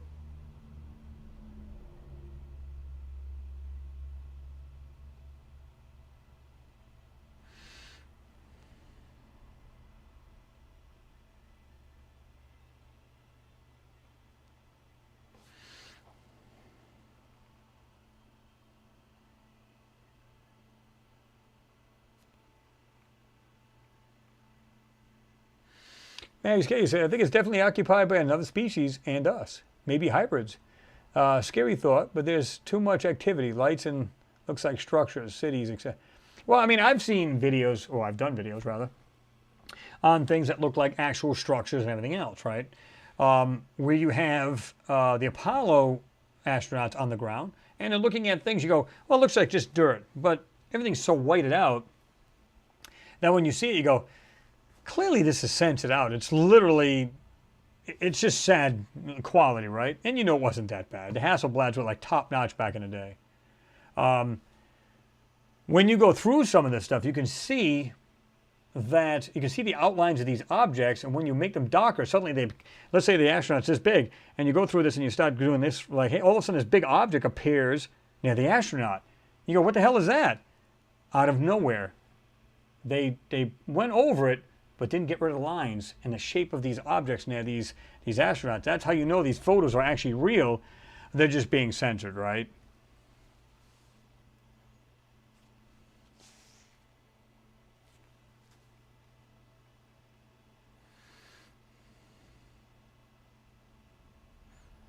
Enrico, he said, NASA promises us clear pictures soon. No?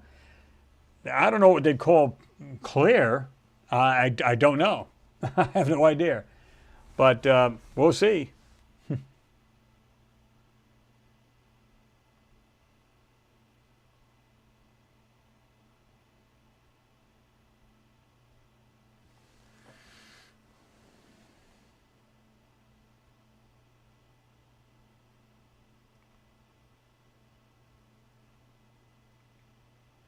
Nacho Libre, what's going on? Good to see you in there. He said, thank you for throwing me out of your Discord channel for warning people against so-called vax in our conspiracy. What? That's blood on your hands if people take it. I'm not sure what you're talking about. I never threw anybody out. I haven't been on that Discord in a while other than popping in once in a blue moon. I'm not sure who threw you out of there. And beyond, for warning people against the so-called vax. You know as well as I do, I'm against it, so why would I throw you out? Think about that a minute. We've talked about this many a times. So I'm not sure where that came from or what happened there, but that doesn't make sense.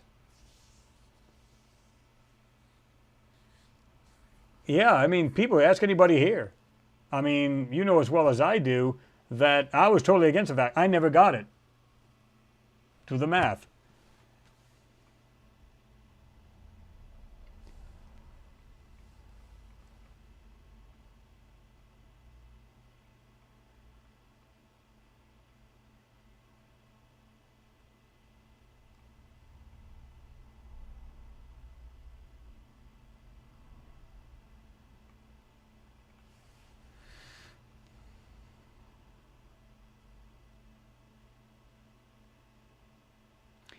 Do.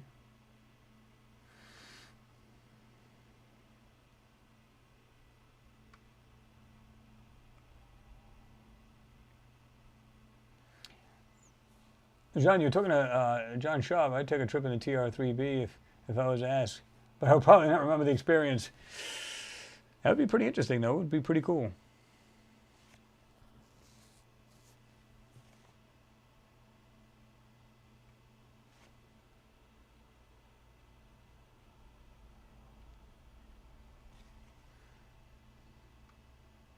Oops.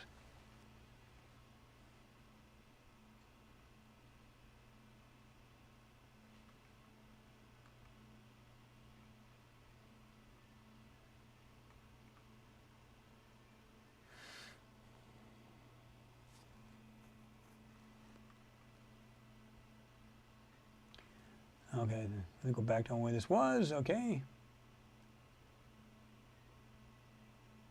Yeah, I'm not sure that I'll look into that now, Joe. I'm not sure what's going on there. Because you know, like I said, ask anybody here. You know for a fact, I was always against the fact. I never got it. Remember? I literally was actually in the hospital for 11 days. I never took it. And I know a lot of people here haven't. And you got these other boosters and vaccines and all this other BS. I'm not a fan of it. You know that. So, you know, to blame me for that is kind of not right. I'm not sure what happened there. I'll check into it.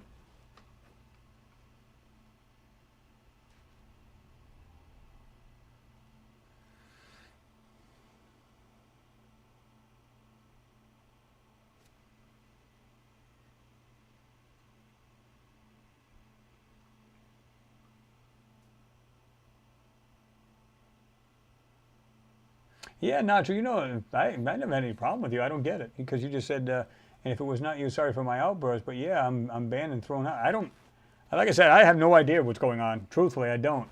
I'll look into it because I don't care about, you know, if it was in, you said it was in the conspiracy part of it, I think, right? I don't see why that would have been a problem.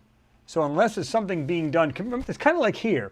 When we're on YouTube, remember that? If you put anything got to do with COVID-19, boom, somehow your channel got affected by it or your video disappeared. Remember that? It was like taboo to talk about it. So I don't know what the deal is there.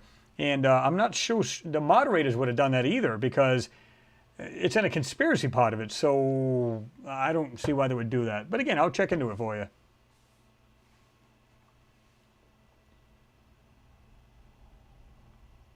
Yeah, I've always been against the vax. You know that. Especially when it comes to kids. Don't do that. Don't do that shit. That's not right.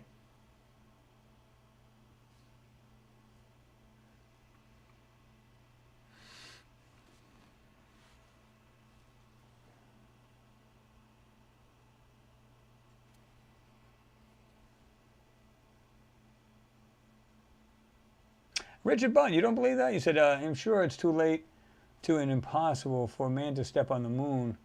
It will never happen. I think it will. It has.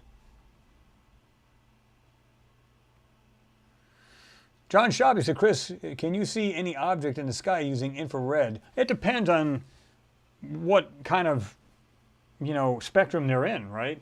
If, let's say for argument's sake, cloaking, if they got that kind of technology to do that, maybe you can see in a different light spectrum. Now, infrared can see better than your eyes can. It can see in a different wavelength, a light wavelength, right? So, in theory, yeah, you could see something that's being hidden in that particular light. Like I said, in that particular lighting, or that band of light, if you will. So, absolutely.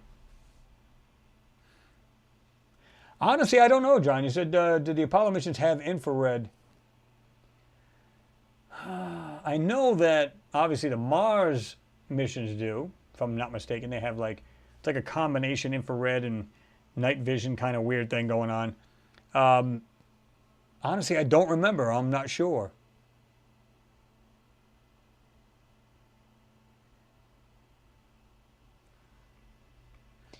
Scott from Oz. Oh, he said, hi, mate. What is your views on what's going to happen on the 5th at CERN? I was reading up on that briefly. Now, they're basically saying they're going to try to, you know, they're going to smash more different particles, right? So I'm not sure exactly what's going to happen. And I don't know if you read the article, but they thought about making that actually bigger. So that'd be interesting. I don't know. But they're talking about smashing other atoms and other, you know, I just don't know. Particles smash, you know, just, I don't know. Truthfully, I don't know what will happen. It'd probably be like the movie The Mist, and we'll open up another dimension somehow, and then we'll all be screwed. If you guys have seen The Mist, you know exactly what I'm talking about. But honestly, I don't know. I don't know what's going to happen. They're just trying to do other experiments to try to, you know, with different other particles and atoms and all this other BS. So I don't remember exactly what they were saying, what they were trying to achieve through that. But you know, apparently they got, you know, experiments they want to try.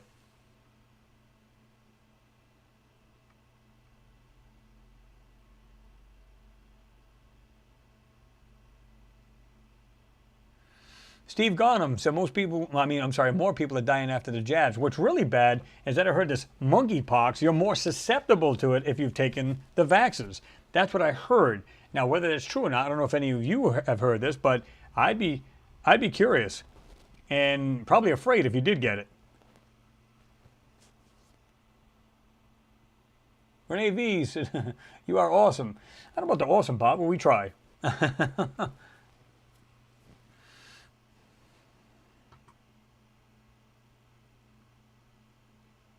Oops, thing jumped to me again.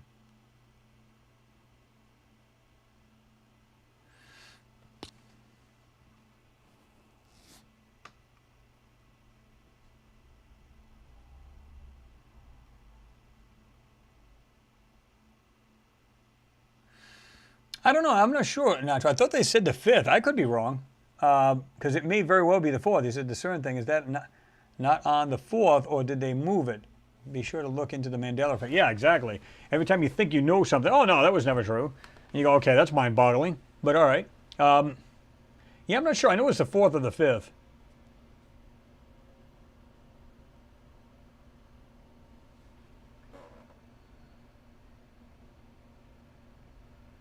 Oliver Klein, you need 45 vax to cover all actual problem diseases. Good luck. Yeah.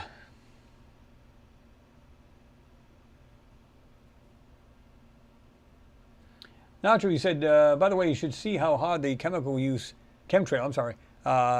use here. We have been living with the almost no sunlight for the better part of the year, and now with only 30% humidity. Yeah, that's kind of weird because here, I mean, hell, we were broiling. Like, here's a perfect example. It's getting later now here. It's like 5:55, but at least Eastern time. It's 82 degrees, 77% humidity, and it's like a heat index of like 88, so it's not that bad. But we've had it up to 80% on a 95-degree day, 100-degree day. It's been way up there. In fact, one day it was into the low 90s, so that's oppressive. That's really bad. But here's the thing, and maybe you can follow on this and maybe not. Maybe I'm wrong. We were talking about how some of the lakes were drying up. What would happen if you could filter out the sun so it wouldn't get evaporated? Would that slow the actual lakes disappearing? I would think so. Now, don't get me wrong, you can still get heat through the clouds, you can still get evaporation, but I wonder if it slows it. Anybody think that's weird, or do you agree with that? What?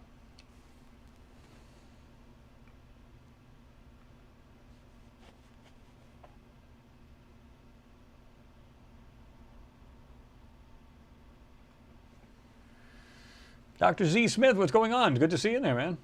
Just happened to notice you were in there.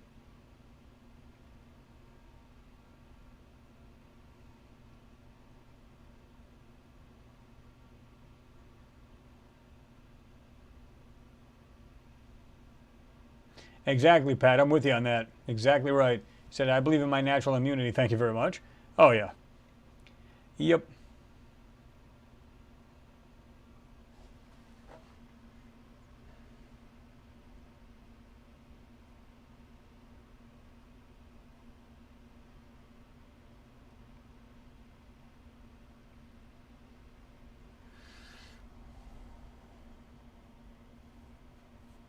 Spanky, what's going on? He said, CERN started some years ago on plans and site work for a newer, much larger collider that will make a hydrogen collider look like the one in the U.S. Well, and that's the thing. It's like, well, this one here I think is in Sweden. I think the one they're talking about, the CERN that's there. But they want to make it bigger, right? What is the thing? It's like, I think it's a loop, but I think it's like, what, 11 or 17 miles? It's weird how big this thing is. And it's like, I forget how wide they said this thing was, the actual tube or tunnel, right? They want to make that bigger. That's just weird, man.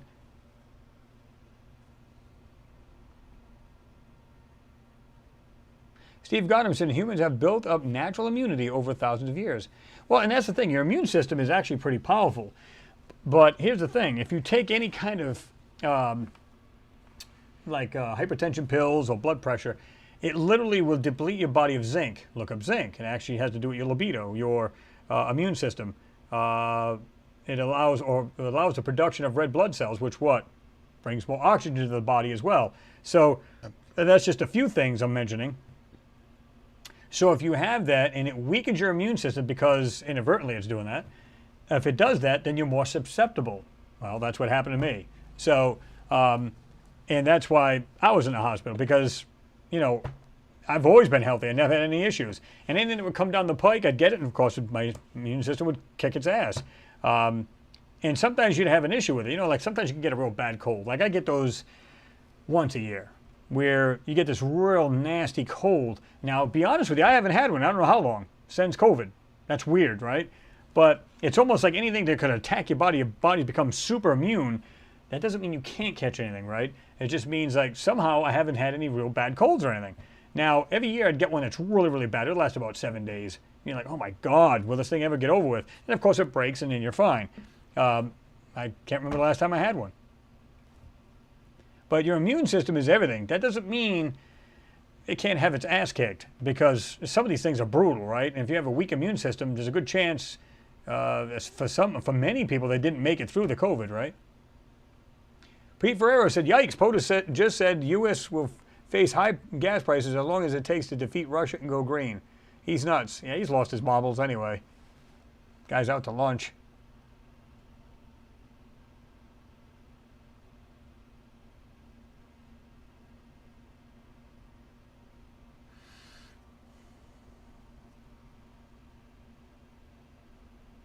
Al Mayor, what's happening? Good to see you there. He said, 5% oxygen on Mars. At least that's what they're telling us, right? I know they say closer to the ground there's more oxygen. Now, I think there's more than that. But let's say there's not. Let's say they're correct. And I'm wrong. There still was and may still be a civilization on that planet. All you got to do is just turn carbon into oxygen, like we've already done. We've done it as an experiment on the Perseverance. So we were able to convert that into oxygen. Is it far-fetched to believe that the people who actually live on that planet couldn't do the same? And maybe they live underground. Or they still live in structures, and they can do that, and they just live perfectly fine. Of course, you'd never be able to come out of your home unless you got some kind of suit. But whatever. If they live underground, you don't have to worry about it. You can produce it, live underground, and you're perfectly fine.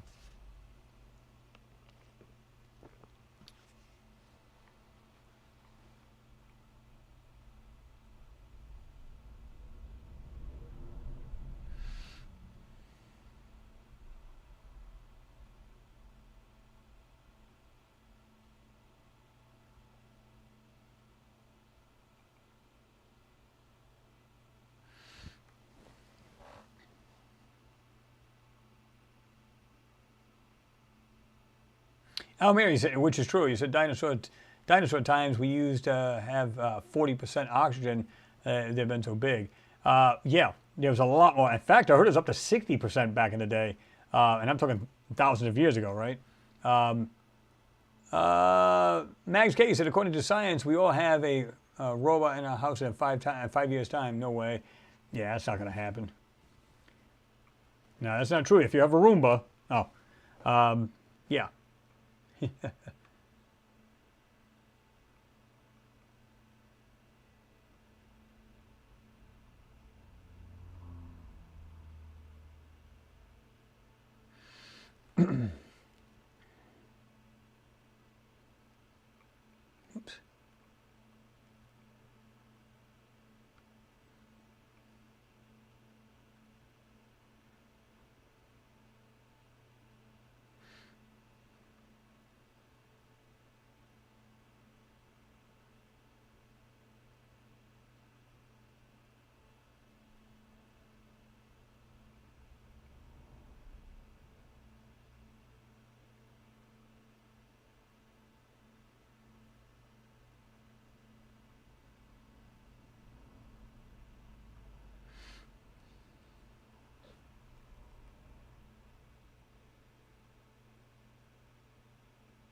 I was going to say that. I think, yeah, I just went by it. Tim Houston, what's going on? Good to see you there, man.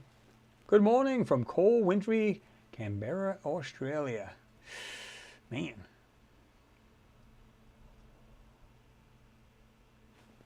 Oh, you must... John, why is your head... It's the actual, what do you call it? Green screen effect. You'll see the hat kind of making it weird. Depending on the light, the way it shows it, it'll do that on the face and then the hat.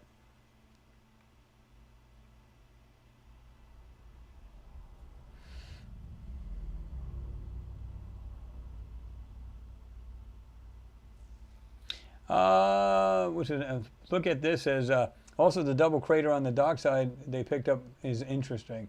They think China slammed a rocket into the moon. I'm sorry, but China denies it. Of course they're going to deny it. But here's the thing: did anybody even see that thing lift off? So let's say they did, and nobody knew about it. All you knew is that there's something. It's like boom, there was a strike on the moon, and they can see like a flash or whatever, and they go. But if that's true, then why couldn't we sneak and keep doing missions to the moon years back? If nobody's aware of it, how do they know? Unless, of course, you got these large companies, other space agencies, literally watching the moon, and they can, they got radar going back and forth, and they can see this stuff. I don't know. But I don't think it's that hard as people think to just take off and just come back.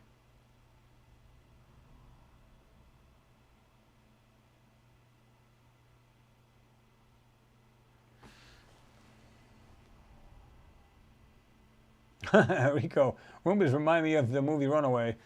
Yeah. Yeah, Tim, it is good to see you in there, man.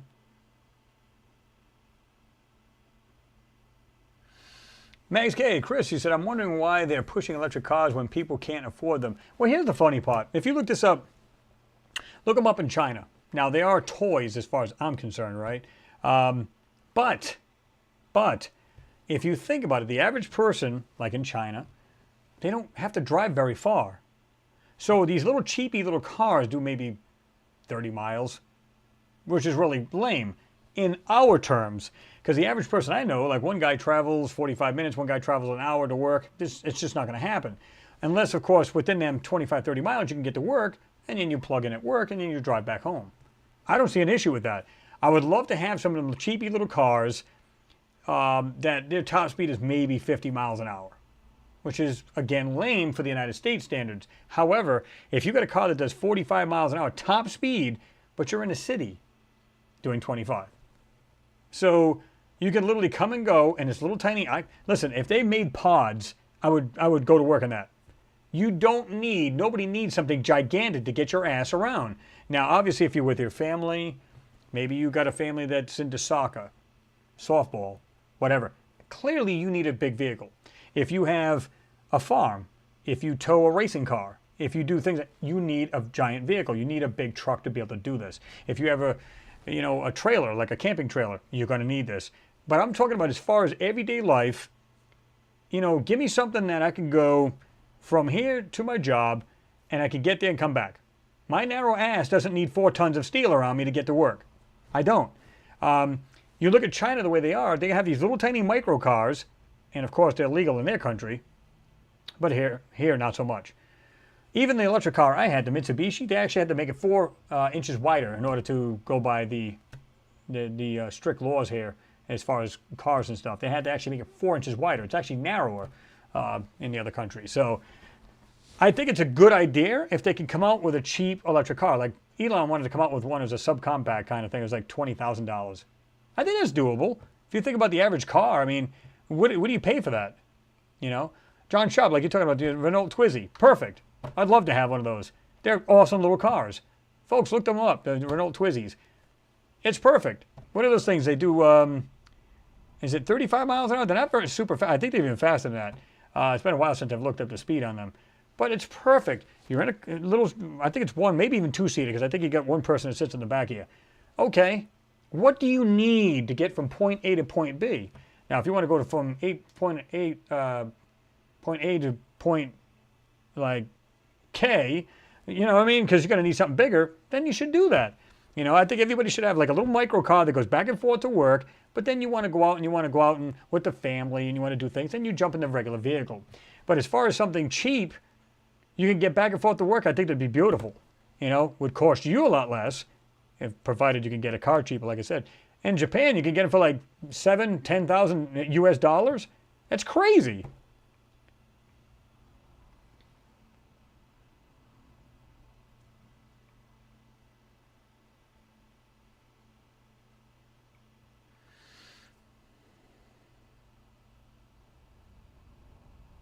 Sean, you said the moon is a great target to view through a half-decent telescope. It can keep you occupied for a long time. That's true. Absolutely.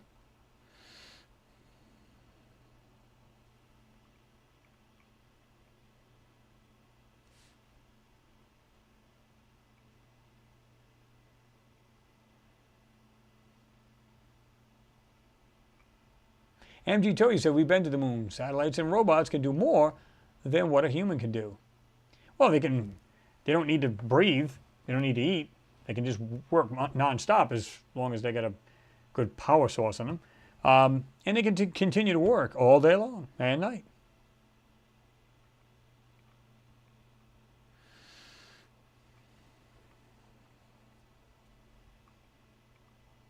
Josh D said, soon I have to go to bed. These weeks have to be early about and around on Saturdays. In 2 weeks, that will be over. Yeah, I feel you, man, Justy, because I'll tell you what, I got to do the same thing in the morning. But yeah, oh, I'm glad you were here. I'm glad you stopped in. Always good to have you in there, and have yourself a good weekend there, right? Don't work too hard.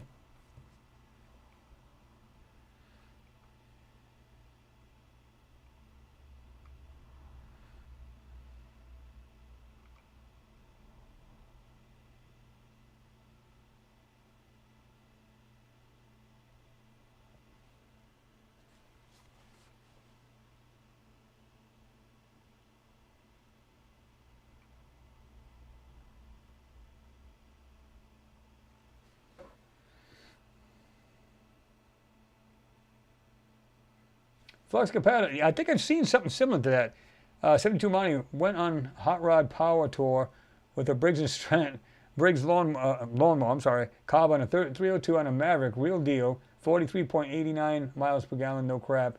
Thunderbird 289 on YouTube. Huh. Well, here's the thing. Will it be powerful and will it be fast? It depends on what you want. Like the Mitsubishi I had was not fast. I could probably get up and run faster than it could because of the software. It's not that it was junk, it was software driven. So, obviously your potentiometer for your pedal, your go pedal, we'll use the term, it's all software controlled. There was a guy that actually made, he changed the software and they made it like twice as fast. And that thing would like just take off. But they did it for longevity. So you're not overdrawing the amperage out of the battery. Good little vehicle. But once it was moving, it was zippy, man. That thing was zipping in and out of traffic like there's no tomorrow. You don't need anything that's super big to just simply do a simple task, which is just go to work, come back out. So in other words, you work the 8 hours, just come back. If you could put a bubble around a bicycle, as long as you could get back and forth to work, who cares, right?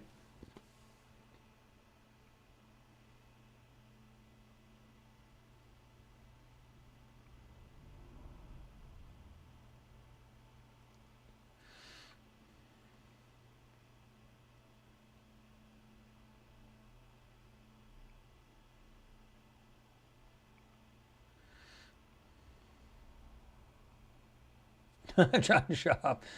My telescope is aimed at number 23 bathroom window. Oh. But of course it's on the moon though, right? Shh. Oh.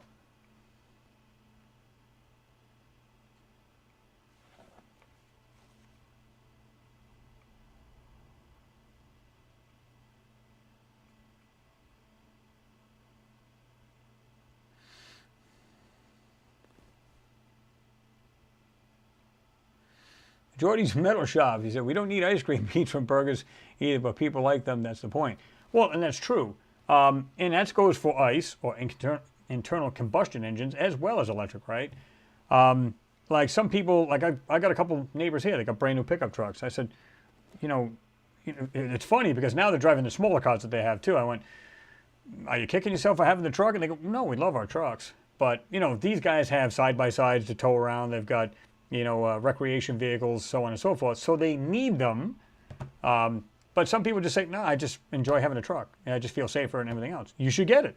But as far as, like I said, when it comes to your wallet, you should have both. And I don't mean that everybody should run out and buy an electric car because it's just silly. But that's what I had. I had the electric car and I had the hybrid. Well, electric car we kicked around in town. And then we want to go somewhere, we went in the hybrid. Won't run out of gas. Well, I mean, at least electricity because you're driving it. So it depends on your needs. If you say, I have no need for one because I have to drive a construction truck all day, well, or my big pickup truck to my construction site, clearly you're not going to need that. It just doesn't make sense. But I've seen people, there's a friend of mine, he's got like I said, I think I told you guys this, he's got one of these big dualies. I said, what do you got that for? Oh, it's cool. It's cool? He's crying more than anybody I know right now because of the fuel. I went, it's not cool, okay? And unless, of course, you're using an extension of your manhood. I don't see the logic, at least for me. I'm not speaking about anybody else or for anybody else. I'm just saying, I told him, I said, dude, I mean, it'd be one thing if you had things you had to tow around, fifth wheel or whatever. It makes sense. But he just went, I just think it's cool, it's rugged, and whatever, dude, you should have it. But like I said, he's the biggest guy crying about fuel right now.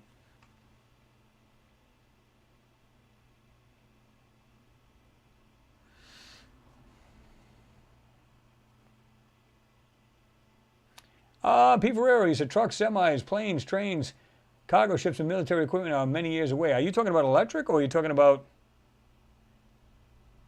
I think that's what you're talking about, Pete. I mean, they already have semi-trucks. They got Tesla coming out with their truck. Planes are already electric. Not all of them. They're just doing experimental, like kind of like the size of a Cessna, right? Maybe a little smaller, little microplanes. Electric, work fine. And you know, as far as if you think about it, trains are like they're diesel and electric. So, so there's a lot of stuff out there that is already going to electric. The one thing I find amusing, hey, Ricardo did make it. What's going on, Ricardo? Thank you very much for your support and welcome aboard, as always. So, hi, gang, made it at last. Good to have you in there. So, you know, a lot of these, again, are going to electric, but a lot of people have a valid argument. There's no infrastructure here. Now, if you go to the UK, you got charging points everywhere. Here, I think I've got one 10 miles away. You go down to Tennessee, there's a lot more charging areas, which is really bizarre. But everything's so spread apart here in my state, even though it's as big as it is, it's spread apart. But you know what's funny? People are going, them things suck, I don't want an electric car. But guess what? I don't know how many, I can't even drive down the road. I see Teslas everywhere. You know what I mean? One guy says, oh, I got a Tesla, man. You know, it's pretty cool, this, that. And I said, dude, I had an electric car before anybody had one around here. And don't get me wrong, it's not a Tesla. It's far from a Tesla, but it's not the point.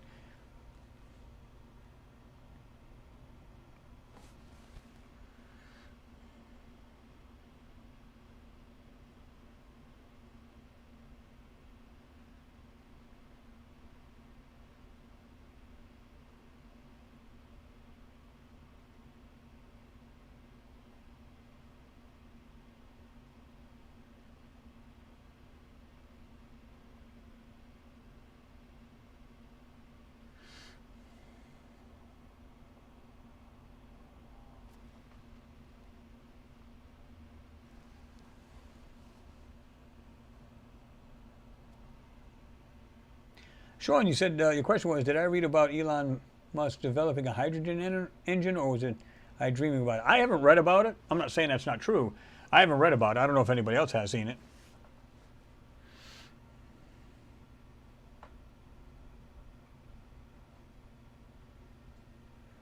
Somebody said, Ricardo, we thought you were asleep. I actually thought that too.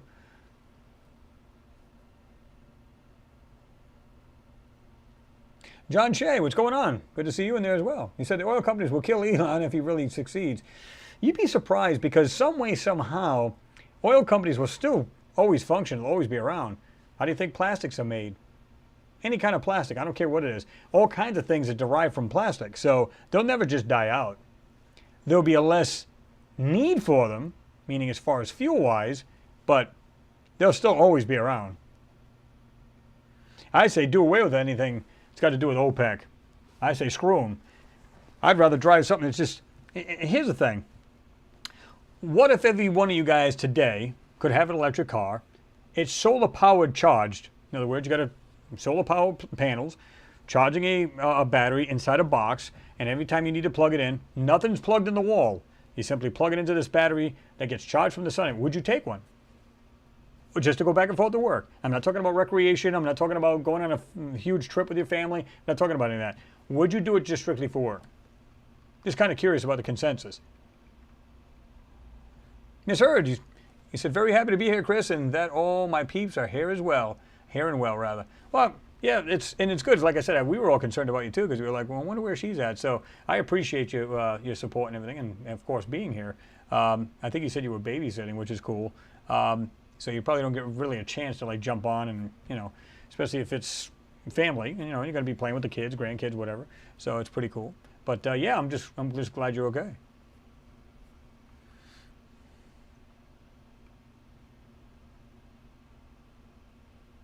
Sean, you said, Chris, we have lots of charging points, but not many electric car users. Well, like I said, I've seen these things come up big time within the last year or two. These things are all over the road now. So, and this is, like I said, backwoods West Virginia, and I see them. So it's crazy, right?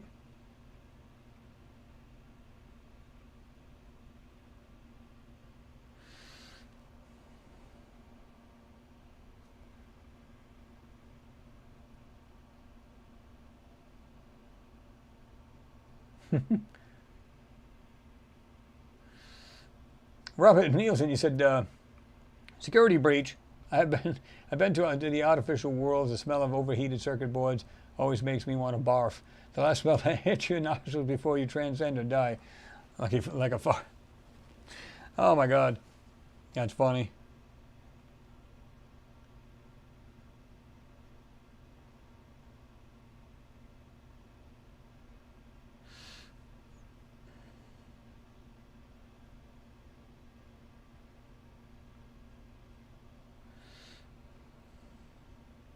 Ian, what's going on? Good to see you there. You're just jumping in there too. Samantha Morris, what's going on? Good to see you in there as well. Hello, everyone. Hello, Chris. Good to have you in there, Samantha. Hope you're doing well. Ian as well. Hope you're doing well.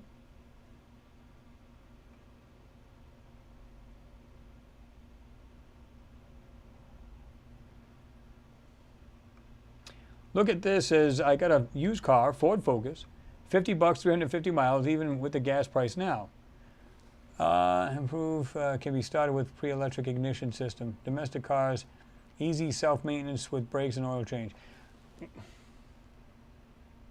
EMP proof can be started with pre-electric. Well, here's the thing. Now, between my wife and I, she drives to work, and I give her the vehicle we just picked up, the SUV. Like I said, I checked the gas mileage in hers, and like I said, she's only like a few miles away from the house. 30.2 miles per gallon. Mine was 50.5 in the Prius.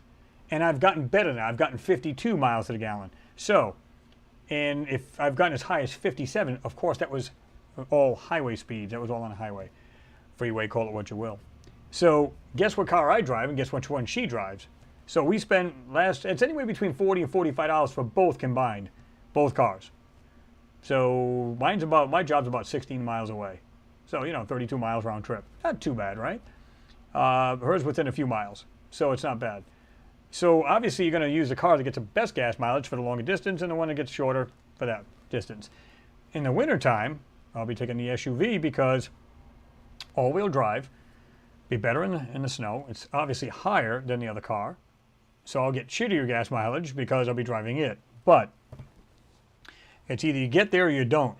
So you got to look at it that way.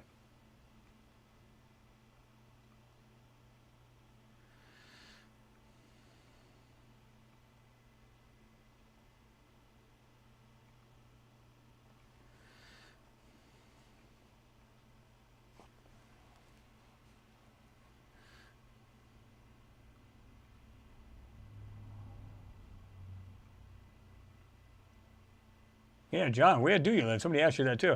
14 bucks a gallon? What? Where the hell are you living?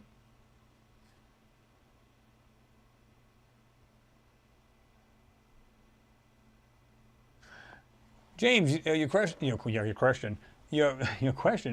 was going to say Craig too. Chris, did you ever see the amount of water and work that it takes to make just one of the batteries for an electric car?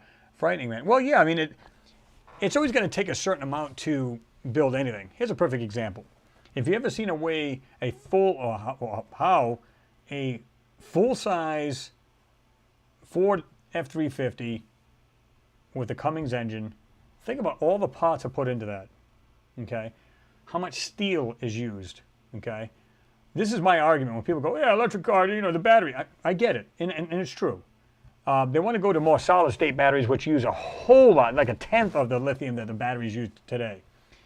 And they're even trying to do away with that, right? But if you look at from start to end on a full-size pickup, how much steel is involved. My neighbor's got one, and his argument was like, oh, electric cars, it takes so much to make it. And I said, what do you think? Your truck probably has 4 times the amount of steel mine does, because it's such a freaking giant truck compared to the car I had. The amount of steel, the engine alone, I'll bet has as much steel as my car did. It's insane. There's always resources and wasted water, because think about it, you got to cool this when you're drilling and putting stuff on lathes and stuff like that. The amount of water and stuff that's being made or being used to make engine parts, the body itself, the cooling of the steel, so on and so forth. It's ungodly how much. So you can argue that point, but like I said, I don't think a lot of people take that in consideration, how these things are really made and how much.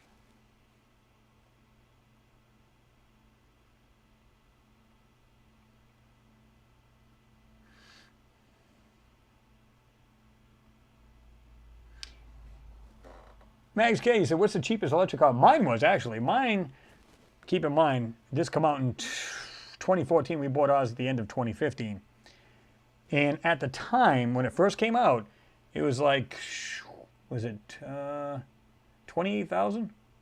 29,000? We got ours for 17. Okay, it was still a brand new car. But because it was a leftover, and of course, at the time, and like I said, it got like huge. People have started buying these things, massive amounts around here, right? So when these were out, people loved the car. They absolutely loved it. And then they went, oh, it's all electric, and they, ooh, because they didn't know enough about it. I had done all kinds of research. There was another guy I followed. He's in Australia, and he was in New Zealand. He had his own Mitsubishi as well. And of course, they have the Peugeot Ion? I think it's the same car. The only difference is it's, it's just funkier, but it's basically the same drivetrain and everything else. I think that's what that one was. But when I did all the research on it, I knew more than the salesman knew about it. So I went, he says, you want to buy it? I said, well, yeah. So when we were done dickering around for X amount of hours, he basically paid off my other car just so they could sell this one to me. They were thinking, oh, sucker. But it was funny. I said, come on, you guys, and I even said this because it was a regional manager. I said, come on, you guys are high-fiving it in the back room. Finally found a sucker to buy that. What they didn't realize is that I knew everything about the car, and it fit my lifestyle perfectly. But now that I started working out further out, I needed something that wasn't limited. And at the time, I even asked her, I said, you don't mind if I plug in here? I don't give a damn. You can do whatever you want here. Because they have plugs outside the building. So I could have kept the car, to be truthful with you. I just said, you know what, let's just get an SUV. It's all-wheel drive as opposed to rear-wheel drive, which that electric car was. So I said, fine, we'll just trade that in and we'll get this SUV. But that's all. I mean, truthfully, I would have kept the car. Probably should have. Renee V, the Toyota Starlet, yeah. And it was some of them were just a 3-door because you had the 2-door hatchback. Good little cars. Really good on electric too. Nissan Leaf, John, you said, I'm not a big fan of them things. They were just, to me, they were just ugly. But that was just me, you know what I mean? Some people went, ugh. And some people go, I love that car. And now, it just depends on who you are, right? What you like and what you don't. A lot of people didn't like them because they didn't have their first gen. They weren't cooling down the motor. They didn't have the battery, the blowers on them, they didn't come with one in the very first gen. And of course, they had to smarten up and go, yeah, this makes sense. They could learn a thing or two from the Prius because the Prius always had kind of like a turbine motor in it to cool down the battery if it needed it, right? So they probably should have known that. The battery would overheat.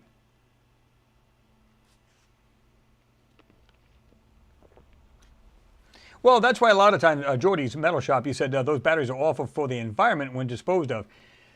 A lot of them are actually, they're recycling them. So that's a good thing, right? Because, yeah, I agree with you. It's like, you get that stuff in the environment. It's not good for it. But most of them are now recycling them, which is fantastic because it's kind of like plastic. Recycle the damn shit. Why throw it out when it just lasts for thousands or hundreds of years in the environment, right? But the same could be said for any regular car. If you wanted to junk your truck or car, well, we had to drain the gas tank, drain the engine of any fluids, and hope nothing leaks out of it. But then you get the metal going into the ground and everything else and rusting and all this other stuff. And if you've been to junkyards, and I'm sure you have, then you know that it's like gas, oil everywhere. Even though they do actually drain this stuff, it's bad for the environment as well. So, but yeah, you're right. You're absolutely right about the disposal of the batteries.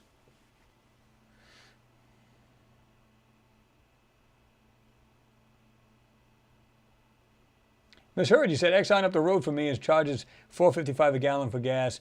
Milk is more expensive a gallon. Isn't that weird how that works? That's crazy.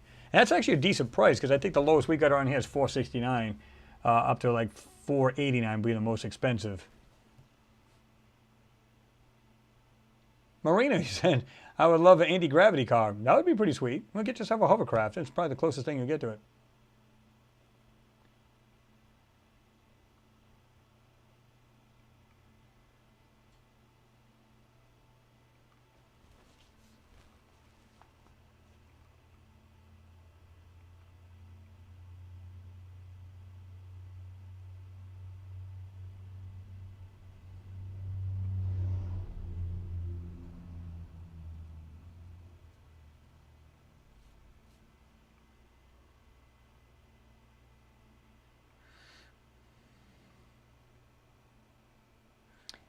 Robert Nielsen said the CR2032, which I believe is the button battery, right?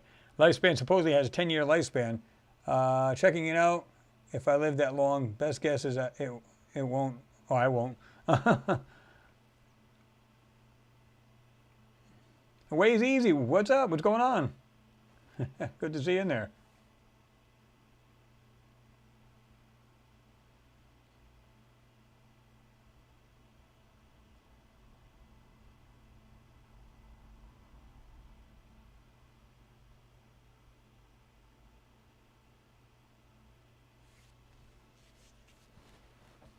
Pete Ferrari said the power grid is not set up for the quick charge to electric vehicles. New York system wants everything electric by 2030, heating included. Well, we're already there. Everything in my house is electric, so I don't care in that aspect. But like I said, what's going to happen, get this, you guys know this as well as I do. What's going to happen is they're going to incorporate this, same way the Chinese have been doing this. What they're going to do is they're going to have to make compact cars. Because every car manufacturer is going to start going all electric. I think Volvo has, and there's a bunch of other cars all thinking the same thing. They're going to eventually go to all electric. Okay, so they're going to have to make something compact because they're going to have like an overload on the grid where there's no way they can do this. So they're going to have small cars that are compact, like I've been talking about, going back and forth to work, and that's pretty much it. Like if you lived in a town that was within, I'm going to say 10 miles. And within the 10 miles, you can go to anything you want to. Grocery store, movie theater, church, whatever you wanted to do. It's all within your means. You wouldn't need a gas car. Now, obviously, if you want to travel further, keep in mind the technology is getting better and better, like the Chevy Volt or the Bolt, depending on which one you want. Like the Chevy Volt is actually pretty good now. It's kind of like the Prius, although it's not.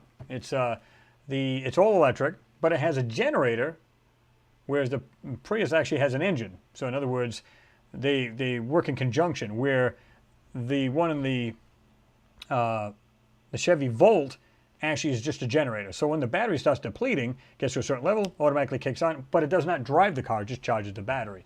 So you can go quite far on that thing, and all you do is just put a little gas in it. Some people said, I literally have to run the battery down just so I get the engine to stop because the gas goes stale. How sad is that? So because some people just don't drive it that far. But again, it's just going to get to that point.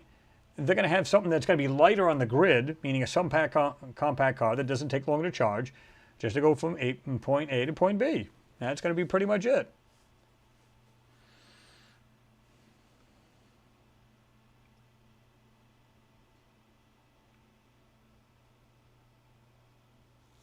Alfie Joe Bobby, I've seen it. You were just talking to Tim. He said Lost in Space, new on Netflix, very good series. I like that. I think I've watched every one of them up to this point.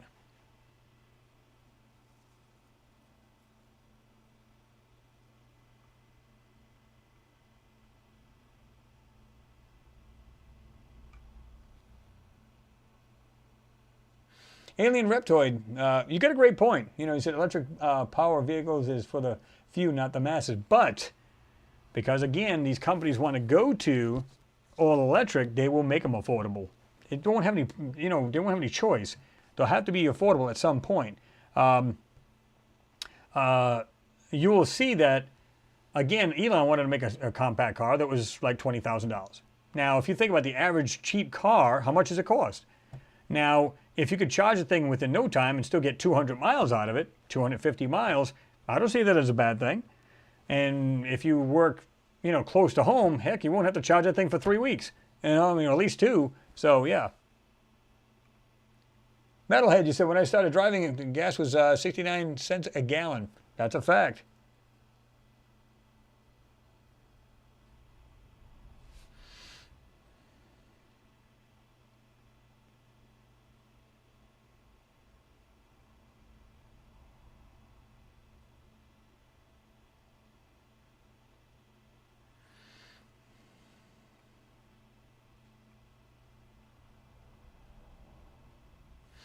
Look at this. You said we don't have enough rare earth minerals to give everyone an electric car. Well, keep in mind, if they go to all solid state, okay, there'll be ways around that. I promise you they will. In fact, even the Tesla battery they have now will be like, ugh, it'd be obsolete. You know, it's kind of like, you ever see somebody build like they took a bunch of capacitors, put them together, and they used it to start their car. You don't need an actual battery with cells in it, although you couldn't use it on like accessory because clearly that wouldn't work. But it would be just enough to boom and just charge and fire up the starter on the car and it would start right up.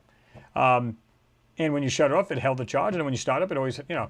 But you could do something, but only a lot high tech, where it only used so much, drew so much, and blah blah blah blah. Solid state battery.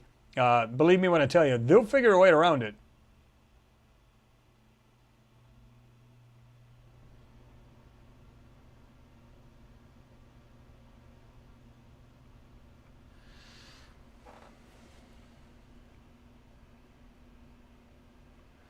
All right, Sean, have yourself a good one. You said good night, everyone. Great show, Chris. See you next time. All right, man, have yourself a good night. Thanks for being here, right? Always good to have people in there.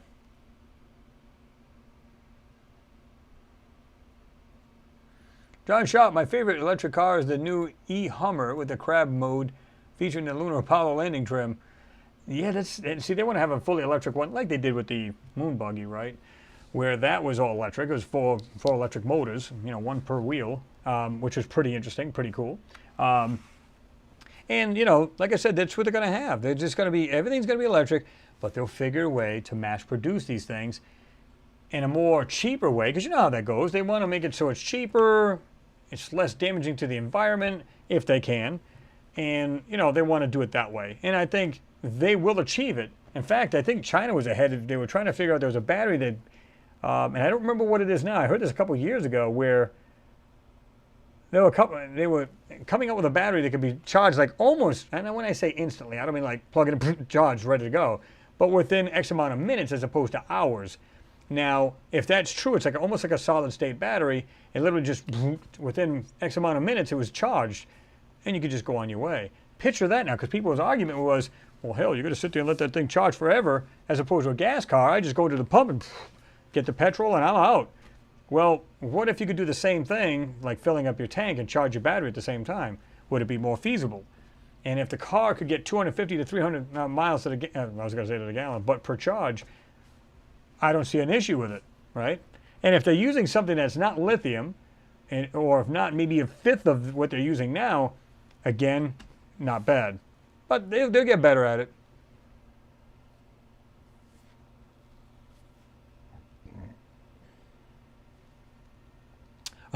Robert Nielsen, you said, Chris, the cars still aren't flying. Can't really respect any automobile unless it is airborne 2022. Come on, dude. Well, you've seen the, well, when you say car, flying car, you've seen the electric ones they got. It's like a giant drone. And there was one guy that's got a one-seater. He built it himself, and he's like going through trees and everything else. I think that's cool. I'd love to have one of those. But I want you to envision hundreds of thousands of cars in the air. That's going to get ugly. That's going to be bad. That's not going to be good at all. You think car wrecks are bad on the road right now. Picture them colliding in the air and caving and dropping in on your house. Yeah, I don't see that as feasible. I don't think it's going to work very well, to be truthful. Hell, you got mental people that can't even drive on the road, let alone in the air.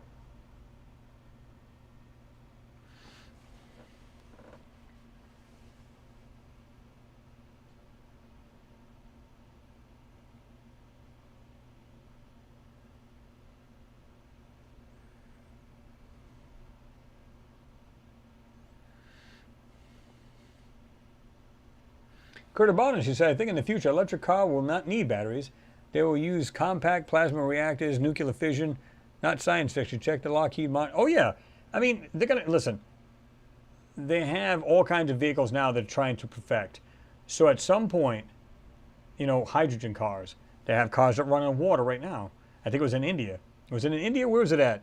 But you'd be surprised, the fuel that's going to come out, it may not even be electric for all we know. They'll find another fuel source or some kind of engine. They're going to go, wow, we can still keep using gas, and if this thing gets, you know, 90 miles to the gallon on a bad day, sign me up. I mean, you know, I don't have a problem with that.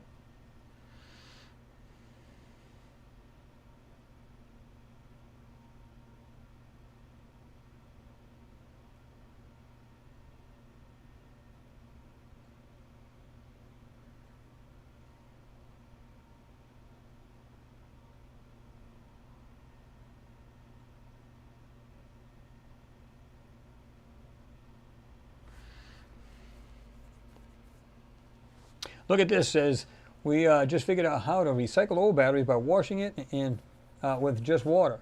Dissolve all the crap off them, and then they're brand new. Industrial size. Yeah, absolutely. Remember the little kits they used to give you? It had like the acid you just put inside the actual each cell, and of course you had to put distilled in there, and you can actually get the battery as long as the cell grids themselves weren't bad. In other words, you dropped the battery and just kind of knocked it off out of kilter, and one of the cells were bad in the battery. But other than that, you can literally revive a battery.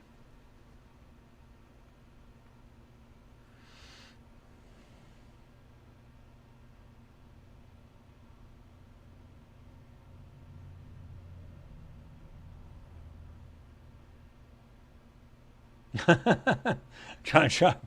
Chris, imagine flying cars crashing into number 23's bathroom window. Man, that would be bad, you know.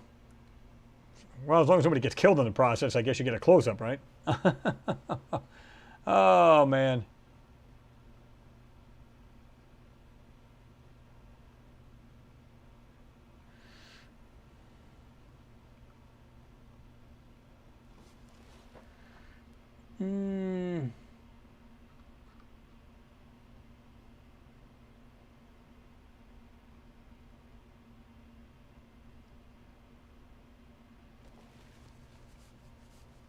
Ricardo Petrossi, thank you very much as continuous supporter of the channel. What the hell is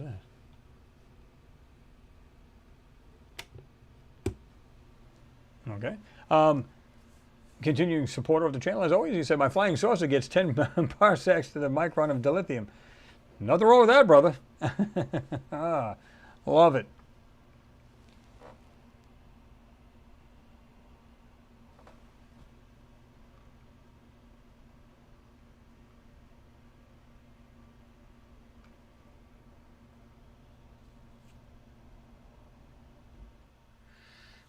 Look at this. It says encapsulate high energy plasma in the containment cell, which can be recharged with generators. Well, like I said, water run engines exist, but it is not allowed on the surface. Well, here's the thing. I mean, like I said, you got hydrogen, different alternatives, and they'll make them so they're safe. You know, I don't know if I'd want to be in a hydrogen car and get rear-ended. I don't know if I'd want to do that, but it'd be safe enough where it'll just shut itself down and whatever. Yeah, in other words, it won't be like a mid-70s Pinto. Where it's basically a bomb on wheels. But they'll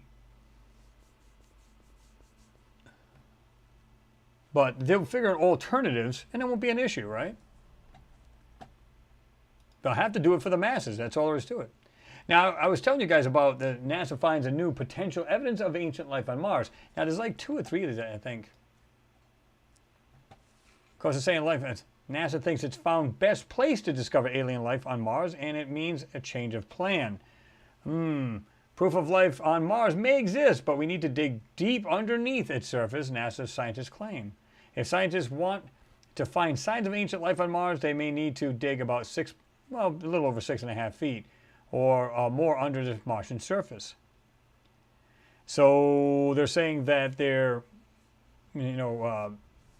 seismographs of seismometers can't do that. Of course, they're not looking for organics through that way, but you might be able to find like areas of dense, maybe it could be organics under the ground. I don't see how it could be that deep underground, but they got to go 6.5, a little over 6.5 feet. That's because any evidence of amino acids left over from the time when Mars had been inhabitable is likely buried in the ground. Scientists look for amino acids because they believe that the chemical compounds played an important role in forming life as we know it, per the Scripps Research Institute. Amino acids, which can be created by life and by biological chemistry, are also a key component of building life-essential proteins.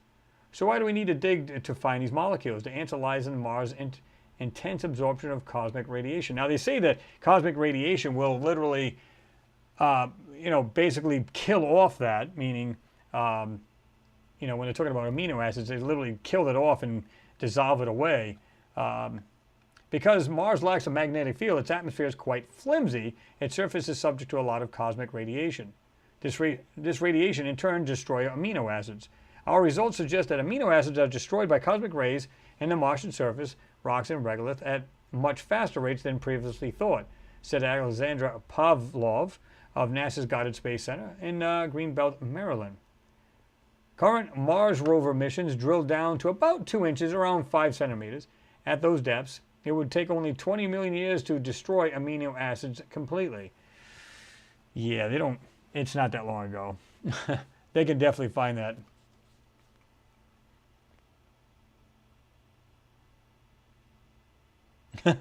James Craig, thanks again for your support, brother. I appreciate you. He said, I burnt turf from big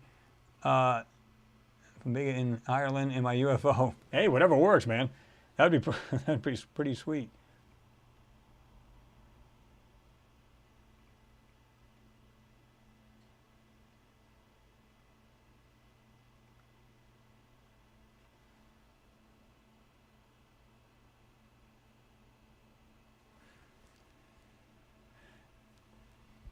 It said 20 million years is a relatively brief amount of time because scientists are looking for evidence of ancient life on the surface, which would have been present billions of years ago when Mars was more like Earth, NASA explained in their statement. Well, again, I don't believe it's 20 million years ago.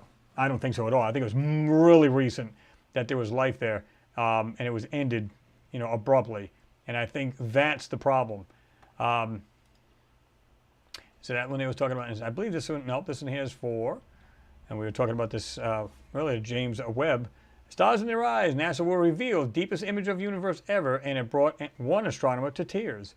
The James Webb Telescope, well, it says right here, NASA will publicize image of deep space captured by their new flagship observatory, the James Webb Telescope, or the JWT. Can effectively look back in time while capturing imagery composed of infrared rays traveling from light years away. Of course, it's in a different light spectrum, so they might see something that we cannot. Imagine that. During a press conference, NASA Administrator Bill Nelson said that the James Webb Telescope will produce a deepest image of our universe that has ever been take. Okay. Thomas, an engineer who has seen some of the work produced by the James Webb, the James Webb, I was going to go telescope as well, was almost moved to tears. He said it's really hard not to look at the universe in a new light and not just have a moment that is deeply personal. And of course, he said that NASA will publish images captured by the James Webb Telescope on July 12th. I said the 14th, so I misread that. The 12th, so keep your eyes open for it. And you can almost bet that it'll be somehow censored, or they're going to look in part of the universe where you ain't going to see anything. But it'd be so much easier to hide anything they want, right? So that was pretty interesting. Behold, Curiosity discovers Martian rocks contain an essential ingredient of life. And of course, we've seen this, or we've read something like this before, right? But this says right there. It was just last month. It was the 30th. NASA NASA has searched for signs of life on Mars for years. But for the first time ever, the agency's rover Curiosity has taken a crucial measure of an ingredient necessary for life as we know it on the red planet's rocks, organic carbon. And the results are in Mars rocks might have enough organic carbon for life to form. You guys starting to see the pattern here? Curiosity rover is pottering around a particular region of Mars called Yellowknife Bay, which they were doing that right from the word go. So I'm not sure if it's still putting around there. I don't know why it would still be, but whatever. It's a good-sized area, which is in a Gale crater. In a series of images, the rover has captured myriad photographs of the bay's rocky surface, piecing together views of the Mars that reveal how much change the red planet has undergone. Some 3.5 billion years ago, the crater was a lake. At the same time, the first single-cell organisms were emerging in Earth's own waters. So,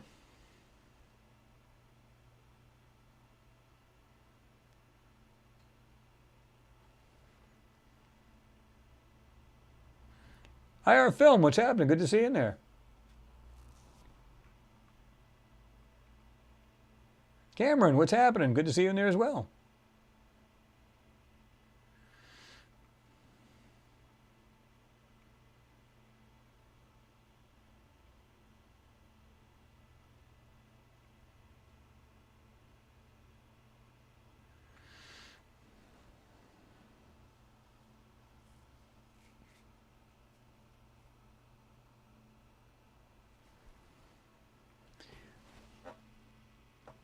Pete, you said that drip, drip, drip. That's all NASA does with Mars info. Exactly.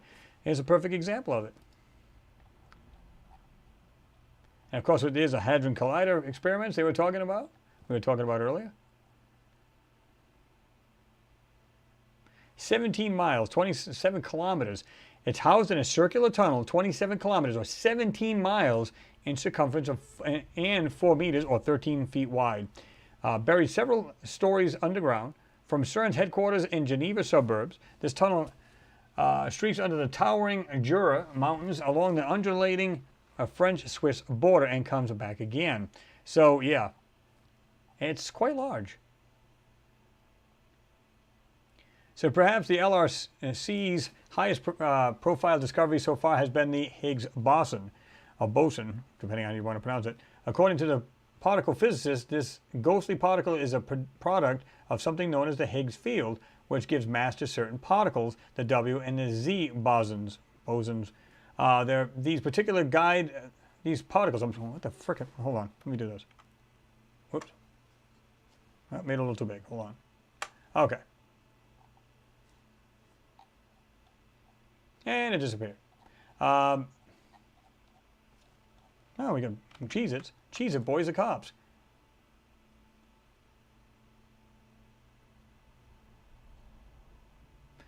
The LHC isn't just one big experiment. It actually hosts multiple experiments. Each one is looking for different particles or examining different physics. Each one has its own detector located somewhere along the accelerator's loop. Each one is supported by as many as hundreds of scientists all over the world. There are 4 big ones. Atlas and the CMX are general purpose experiments, looking at the wide range of particles that pass through their respective detectors' scrutiny. These 2 experiments found the Higgs boson. But you can see right here, they've got like a layout here.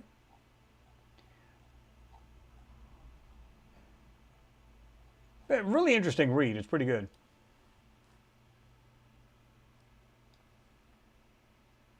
There you go, guys. Birth control for men. Watch rare NASA video showing tiny helicopter flying on Mars, marking big milestone in red planet exploration. And this was actually May 30th, which is really bizarre, but it's not like something we haven't seen before. I don't know if you guys have seen this. Enormous comet has entered our solar system, our inner solar system, heading towards Earth. Now, they don't mean, it's kind of misleading. They're like, oh my God, people are going, it's going to hit Earth. No, that's not what it means. In fact, I'll let you guys listen to this. This was, let me see here. Not that there's any, it's just music basically, but let me do this.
Mimi, I think you said you were taking off.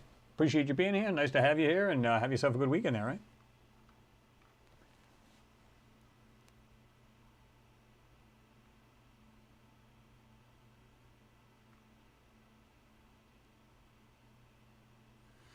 John Schaub, your question was, Chris, can music be played on Mars? Yes, very muffled, because there is some oxygen on, and there's an atmosphere on Mars, very little, but it can be, it's like a muffled sound, if you will.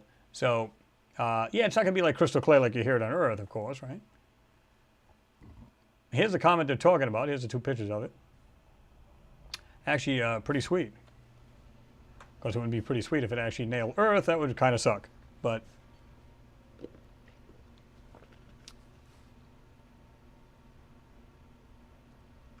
alien reptoid, I'm positive the rovers will find a disco ball on Mars soon. Interesting. Bring us back to the 70s. Now, this is where it gets cool. Now, this is here on Earth. Check this out. If it'll load. I'm not sure why I did that, but here we go.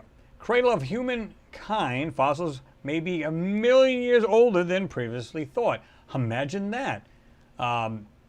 Multiple ancient hominid remains from caves in South Africa, which we read on before, may be much, much older than previous estimated suggested. Of course, we're talking about Australopithecus. The Sterkfontein limestone cave system, not far from Johannesburg, has yielded so many ancient bones from the hominid genus. Well, over the last century, that is, its location has been dubbed the cradle of mankind, which I'm sure you guys read upon, deeply important to the study of human evolution. Now, new dating techniques suggest that the remains date back nearly 4 million years ago, making them even older than the famous Australopithecus. Say that 5 times fast. His nickname Lucy. And I like I said, I know you guys have probably read up on that, which is pretty interesting. But anyway, if you notice, it goes back further and further. And I don't think they truly know. But it's hard to get a good date on them. People have looked at the animal fossils found near them and compared the ages of caves features like flowstones and gotten a range of different dates. What our data does is resolve these controversies. It shows that these fossils are old, much older than we originally thought. Dating ancient remains isn't exactly easy, especially in caves. Dinganesh was dated to 3.2 million years ago, based on radiometric dating of the volcanic ash in the sediment where she was found. But caves are a more pristine environment where volcanic ash doesn't fall. So, yeah, that's kind of cool. You don't want all of that mixed up in there too, right? However, flowstone can form over older sediment, and this seems to have been in the case of the Sterkfontein. Sterkfontein? Whatever. I love where these names come from. But yeah, like I said, every time they do these new dating and stuff like that, these, you know, carbon dating, whatever different ways they have, because it's different carbon dating techniques. It's like every time they turn around, something is weirder, man. It's like, you know, listen, I've said this before, we're much older than we think. And I don't think we have really a clue where our origins really come from. So knowing that we're not sure about how old we are, even if it's just, you know, hominids, just ancient hominids, it doesn't really matter. It's like we don't have a clue, you know. We can only go by what the science tells us now. And, you know, up to this point, it's been, people went with it. Okay, yeah, that makes sense. But now they're going, oh, it's much, much older. And you're going, oh, wow. So every time, well, here's a perfect example. When they were looking at these ancient sites, you know, whether it be Göbekli Tepe or the Mayans or Egyptians, the Toltecs, all these weird, every time they went and found one older, well, this is 17,000 years ago. Oh, this is 30,000 years ago. Before you know it, like I said, we were, first, you know, people were saying like, oh, we're like 10,000 years old. Then it was 25,000. Now it's 250,000. Now it's 1 million years old. Oh, my God. It never stops.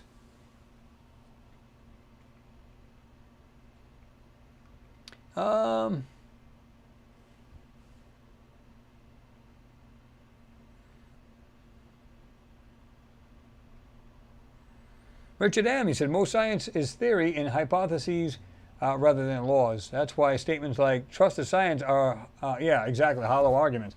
I love science. It's, you know, but it's ever-changing, which I enjoy. But when you look at some of this, you go, man, it's really it? You know, 25,000 years old? Then again, 200,000 years old? Now it's 250,000. Now it's 500,000. Then now it's 1 million. Now it's 4 million. We're much older than we think, and I think they're going to find that even our planet is much older. And I think they'll figure it out at some point, too. The universe is much older than they claim it is. And it's going to keep going on and on and on until, yeah, until we figure it out. John Schaub, he says, hey guys, I've got 2 hours to sleep, then get up at 2 a.m. for a flight. Thanks for the great evening once again, Chris. Next Friday I'll be here sipping a beer.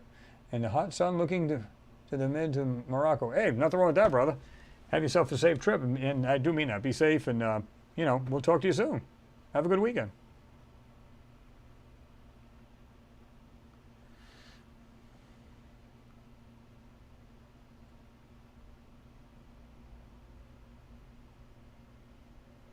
I seen him saying that. Dr. Z, bloody hell, looks like my ex-wife. That's not good. Let me guess, was it a kegger? You were drinking a keg when you met her? I mean, that's not good.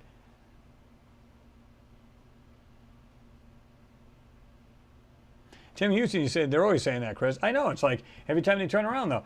And I don't have a problem with that. If that's what they're going by, the best science that they know at the time, well, then that's what they know.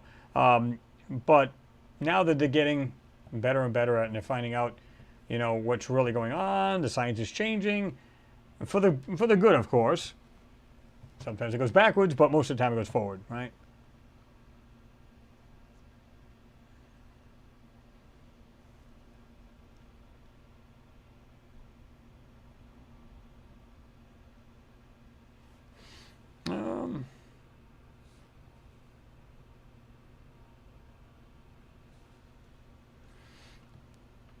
Yeah.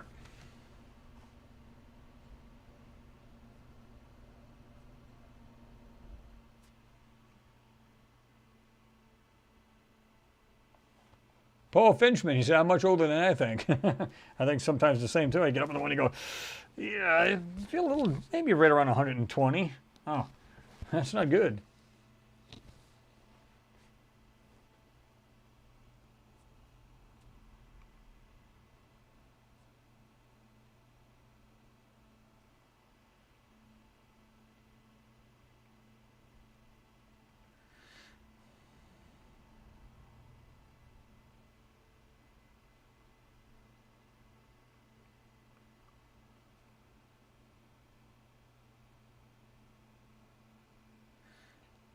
Sharon says, let's just call it mankind. Let's not be nuts. Well, like I said, it is, to me, it's just simplicity, right? Mankind, whether they were civilized or not, is immaterial. It's still mankind, right? It's human beings. So, to me, it's just like, but I love the idea, it's like, it's changing. And you'd have to be a fool, because like I said, I remember hearing this, we'll just go back, guys, in about the 80s. People are like, because I think a lot of people going by the Bible where they were saying, like, man is only like 6,000 years old, the planet's only 6,000. I'm going, oh my God, really? You actually think that? But as you go back and back and back and back, and you see these ancient civilizations, you're going, wow, this goes back 13, 30, whatever, how many thousand years ago? So you go, that kind of blows that theory out of the water. And then you start going back to these caves, like the one in South Africa and Johannesburg, you start going, wow, that's crazy.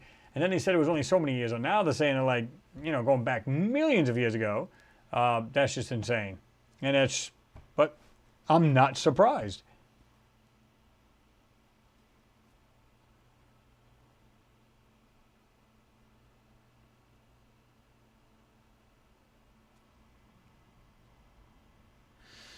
Lisa Potter, he said, remote viewers stated that Oumuamua was indeed a prison spaceship. I don't know about a prison spaceship, but I do know, well, I shouldn't say I know, because it's make it sound like I got proof, right? But to me, it was more of it is a spaceship. It's something that they just, I've stated, but, like they probably did this. If we want to come in and look at the solar system, but we don't want to be detected, why don't we do this? Maybe the hull is, it's insulated, so you can't see what's going on, or you can't detect anything on this, and maybe that's the way it's made. Obviously it's got rock around it and everything else, and they just shut the thing off, just tumble through space. You notice how and then it went around, it came into the solar system, shot back out. What? It had no, tail on it, so it didn't have any ice particles flying off the back of it, didn't have any rocks, and it had no tail whatsoever. So they were questioning that. Yeah, it's just crazy.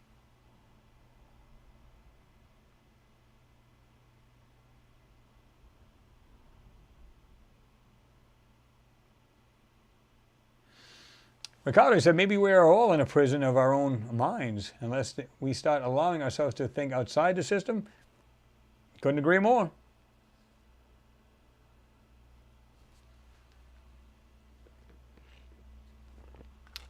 Misheard, you said cradle of mankind are not modern human beings. Oh, absolutely not. Like I said, these are ancient hominids, you know, these are or human beings.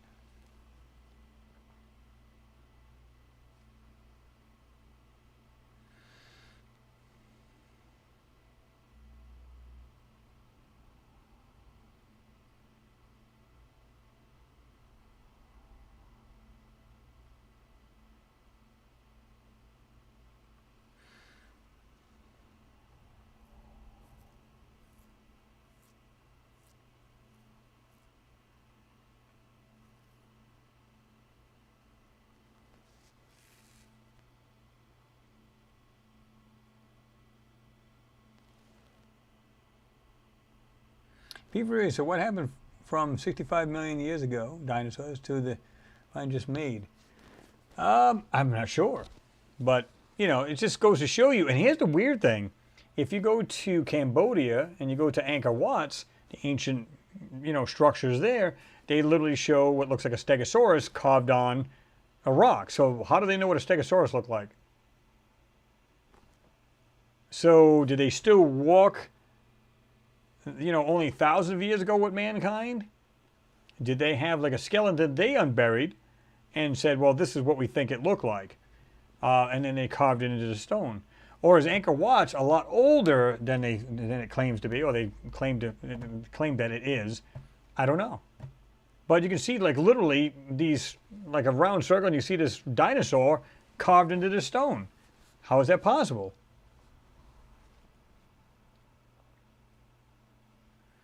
Flux capacity, yes. He said basically somewhere along the way mankind lost his own history or had it kept from him. And they're still doing it to this day.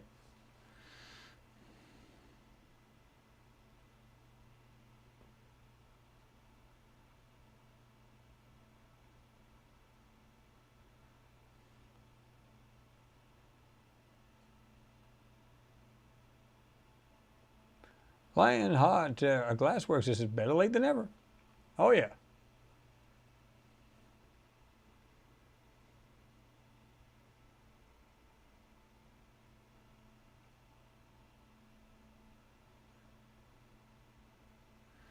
Ricardo, you forgot to put like that little emoji with the head blown off. What you just wrote. That's pretty cool. I am me and you are you, but I am you and you are me. Then no one is anyone and everyone is no one.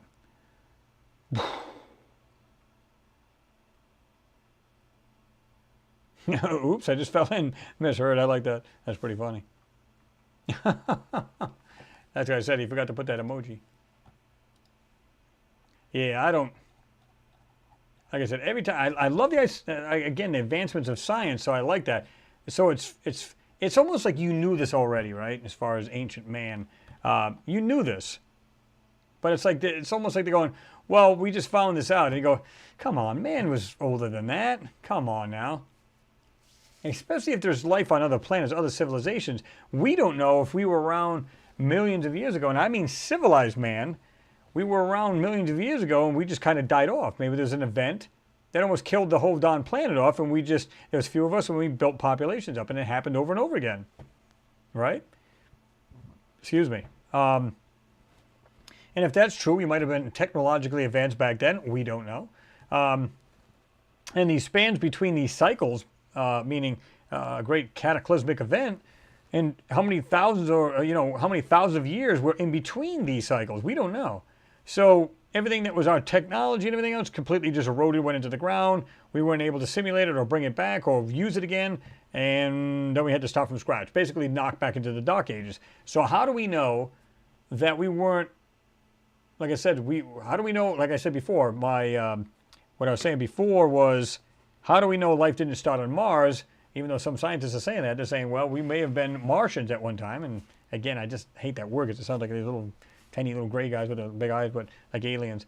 But how do we know we didn't start from there and end up here? Like I said, the theory of panspermia. How do we know? Because it's a very good possibility. Or we were back in the day actually living on both planets, coexisting, going back and forth. How do we know? Pure speculation, of course. But we don't know. We're finding stuff about us we don't even know. We have no clue about. And yet we're finding out more and more and more, and then, wow.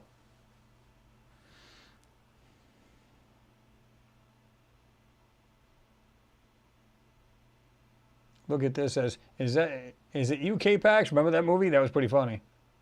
Well, it wasn't funny, but it was a good movie.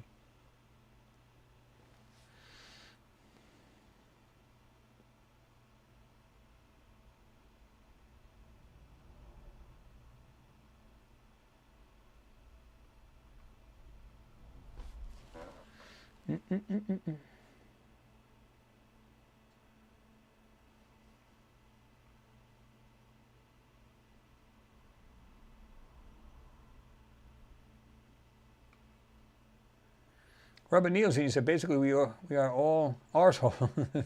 There are exceptions. Then you have suffered from love. Mm-hmm. Oh yeah, well, misheard you were talking about saying that to Ricardo. So we are certainly formed from stardust. Yeah, we're all carbon-based life forms, and we are stardust. We are stardust.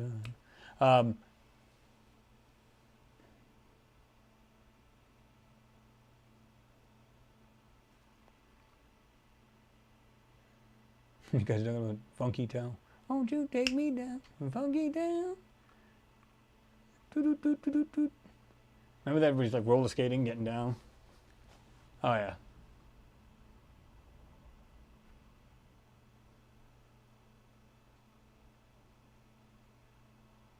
Robin E says, I tell you guys, this world, this reality is a dead world. A fixed simulation in time. We are all manipulated to stimulate. No way is this year 2022 AD, my viewpoint, if I'm allowed to have it. You are absolutely able to have it. It's just food for thought, right? Because that's what they say. We're just energy anyway, right? Our souls are in this avatar, and that's all that is. That's all it is. And they say once you die, you then go back into, and I believe that, your energy, because you are all electric. Well, not all electric, but you are electric inside, impulses and everything else. So once you die, the energy goes back out. It doesn't stay in the body. So now, can we prove that? No. But, I've heard that more than once. Again, there's no way to prove it, unless you can die and come back. Hey, Arts and Crafts, what's going on? Good to see you in there. Yes, says, why don't you take me down to Funky Town?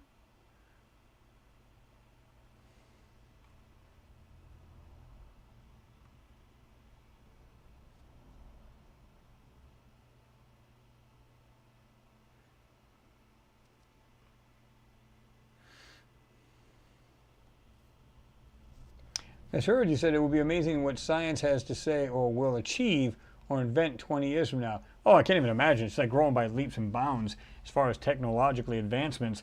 It's just crazy, right? Oh, lightning alert. Oh, goody. So, yeah, I mean, every time you turn around, I mean, things are just going to jump, jump, jump. And it's cool because it's just, if you're a technology nut like I am, then, yeah, you're going to love the future if we live that long. But yeah. Corey, what's happening? He said, Chris, good to see you. You can't believe you're still on going to watch back. Yeah, I'll be actually ending this soon because it's already 7:14 and I got to get my narrow ass to bed. Big day, I'll be pretty much almost working by myself, which sucks, but it'll be a longer day. I got out a little bit early today, so I'll make up for it tomorrow. Now you guys are going to have that song in my head. Won't you take me down to a funky town?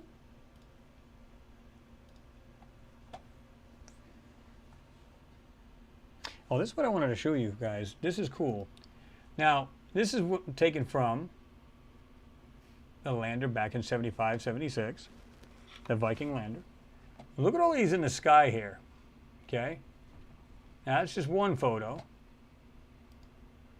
This is the one I had done, I enhanced, but look at the background. Here, the whiter ones. And we got a darker one. Okay? Now, this is the one, like I said, I've done. Look at this in the back here on the right. Look around these pieces way in the back. Like I said, I had to enhance it to burn through some manipulation. Here's a perky. Anybody got any perky? But here's a perfect example. Check this out. You can see this white object right here, and you can see where they went over it with, I don't know if it's an airbrushing, an AI kind of technique, or whatever they did, but you can see it right here, and you can see the white through this manipulation. There's a perfect example right there. There's a white object in it. You can see it might be part of this, whatever this is, but you can see that. And you can see where they try to draw over it to block it out. Look at the stuff sitting right in between these so-called rocks. Check this out.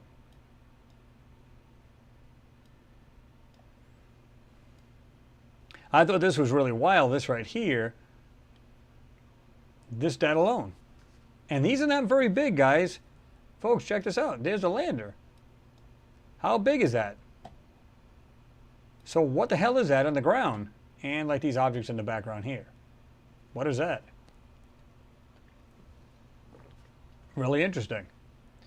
And again, these things in the sky, right?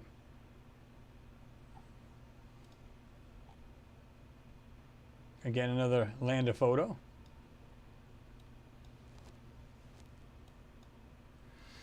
And they hit the stuff pretty good on this one. But you can see like these rocks and stuff, the way the color is.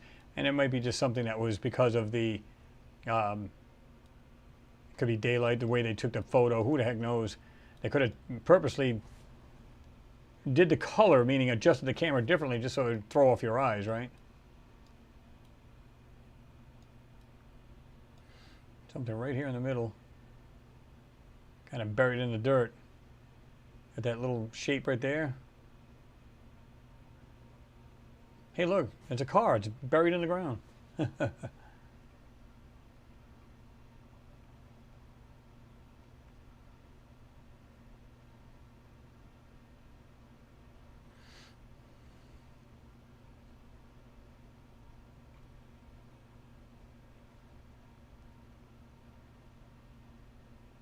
Renee V said, LOL, transparent rock. Well, see, that's what it was, though. Here's the thing. When you look at this, that was completely dark and you couldn't see that.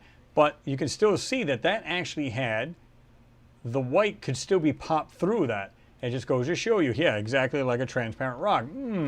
Are those abundant on Mars, or is it, yeah, or is that a manipulation? Well, we know the answer to that. We know the answer to that. Like I said, just this in the background up here on the top, and these right here is like, what? No way is that natural. Can you imagine if these are actually structures and the people, the civilization, they're only inches tall?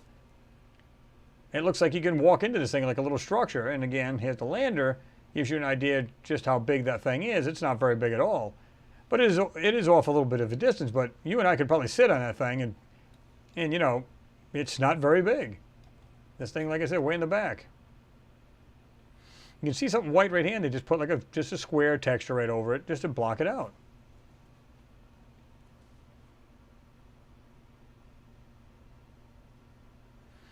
Yep, the truth is often stranger than fiction.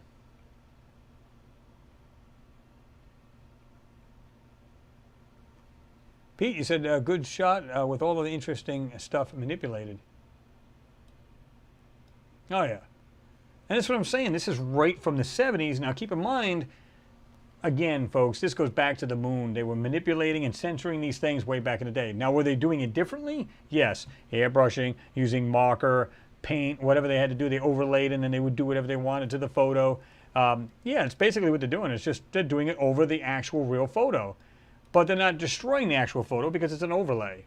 So you get a piece of acetate back in the day on the moon photos, put it on over it, and you can just put yourself some marker over that particular item, or, you know, airbrush in certain areas, or do whatever you had to do, your magic over it, and then take a picture of it again. And now the things that were there are now blocked out.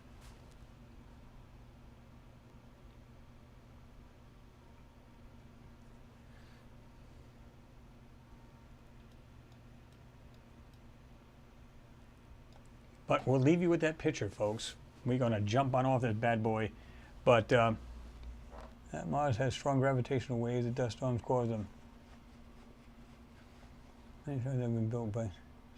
Yeah, I mean, you know, it's obvious when you look at this stuff. You can see this stuff, right?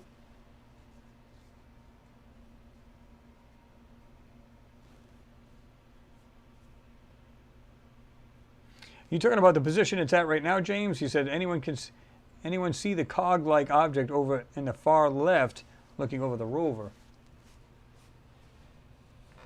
If you're talking about it right now, because this is the part I was telling you, it's like mechanical pieces of something on the ground, and you can see this. A lot of this is texture put over objects. Like I said, this one here, where I had that, you know, right here on the left, had the manipulation drawn over it. You can see it plain as day.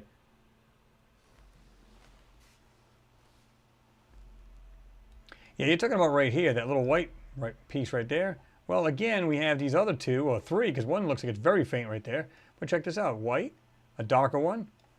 So these are not camera, you know, dead pixels. This is something in the sky. You can see that. Several things in the sky, just like this photo here. What the hell are we looking at here? Now this, some of them would say, well, they're pixels. And I would go with that because they do actually, cameras will do that, right? But these things in the sky, this almost looks like a frickin' bird right here on the top right here. You can see what looks like the wings and maybe the tail feathers right there. Of course, this is very blurry and it's not clear, but it's just the shape of these things almost look like they're birds flying around. Of course, it depends on the distance from the camera. These could be insects very close up, but it doesn't appear to be. Let's put this in full frame, right about there, and you can see that, right?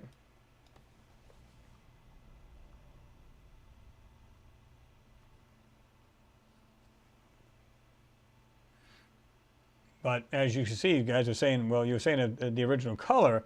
Check that out.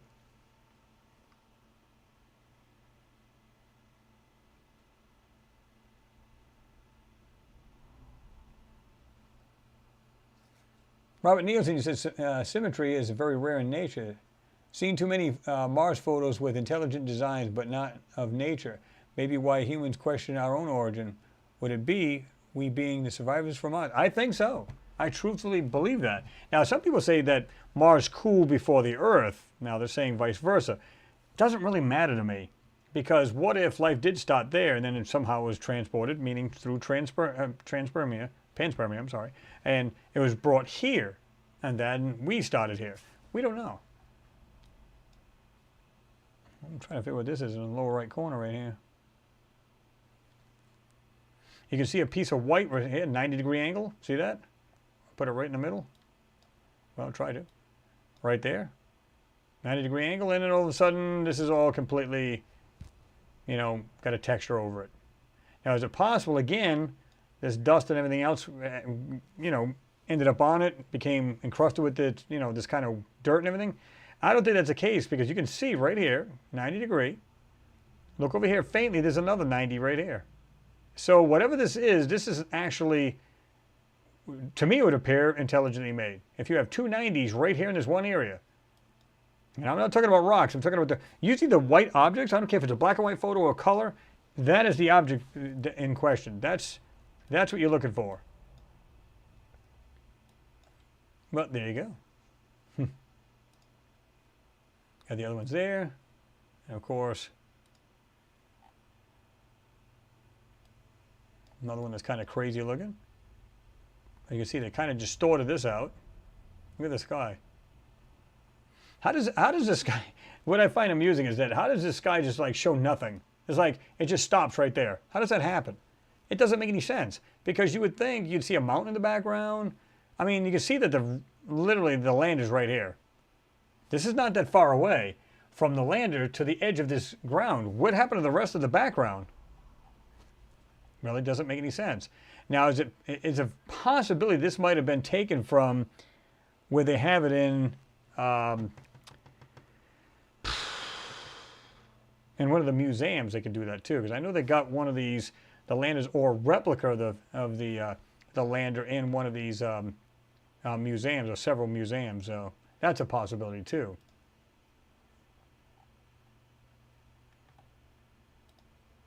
But these I always found interesting, the stuff in the sky. I always thought that was pretty cool.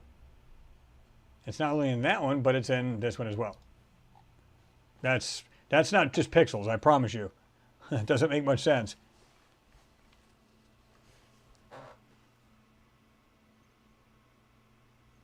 Ricardo, thank you very much for your support as usual, my friend. I do appreciate you. You said, oh no, we have almost reached the end of the show. Remember, there is a Discord server to stay in touch through the week.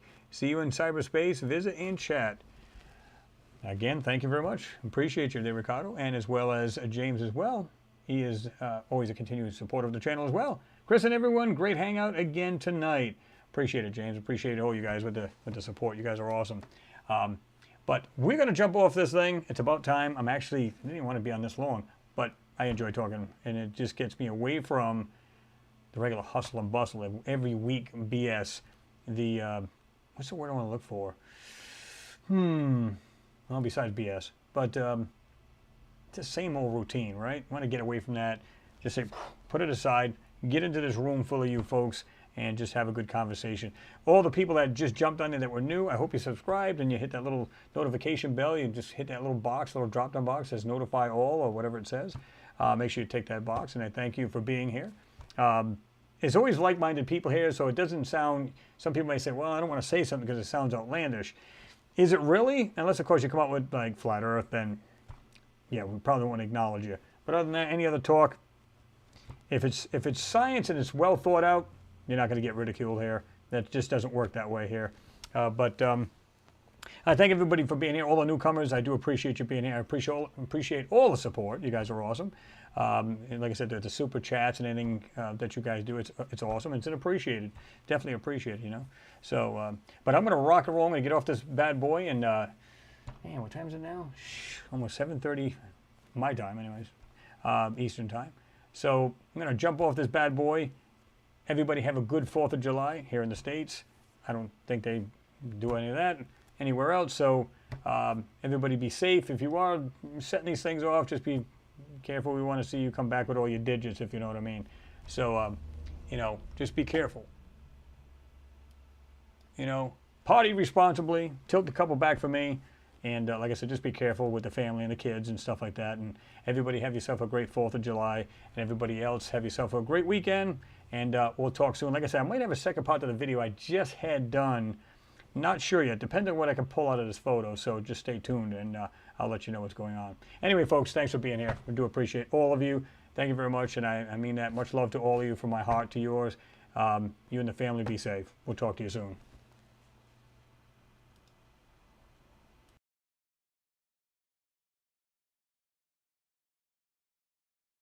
By the way, we will probably keep this on for another 15 minutes, so it'll be 7:45 my time. You guys can chat it up a little bit. We'll talk to you soon. Peace.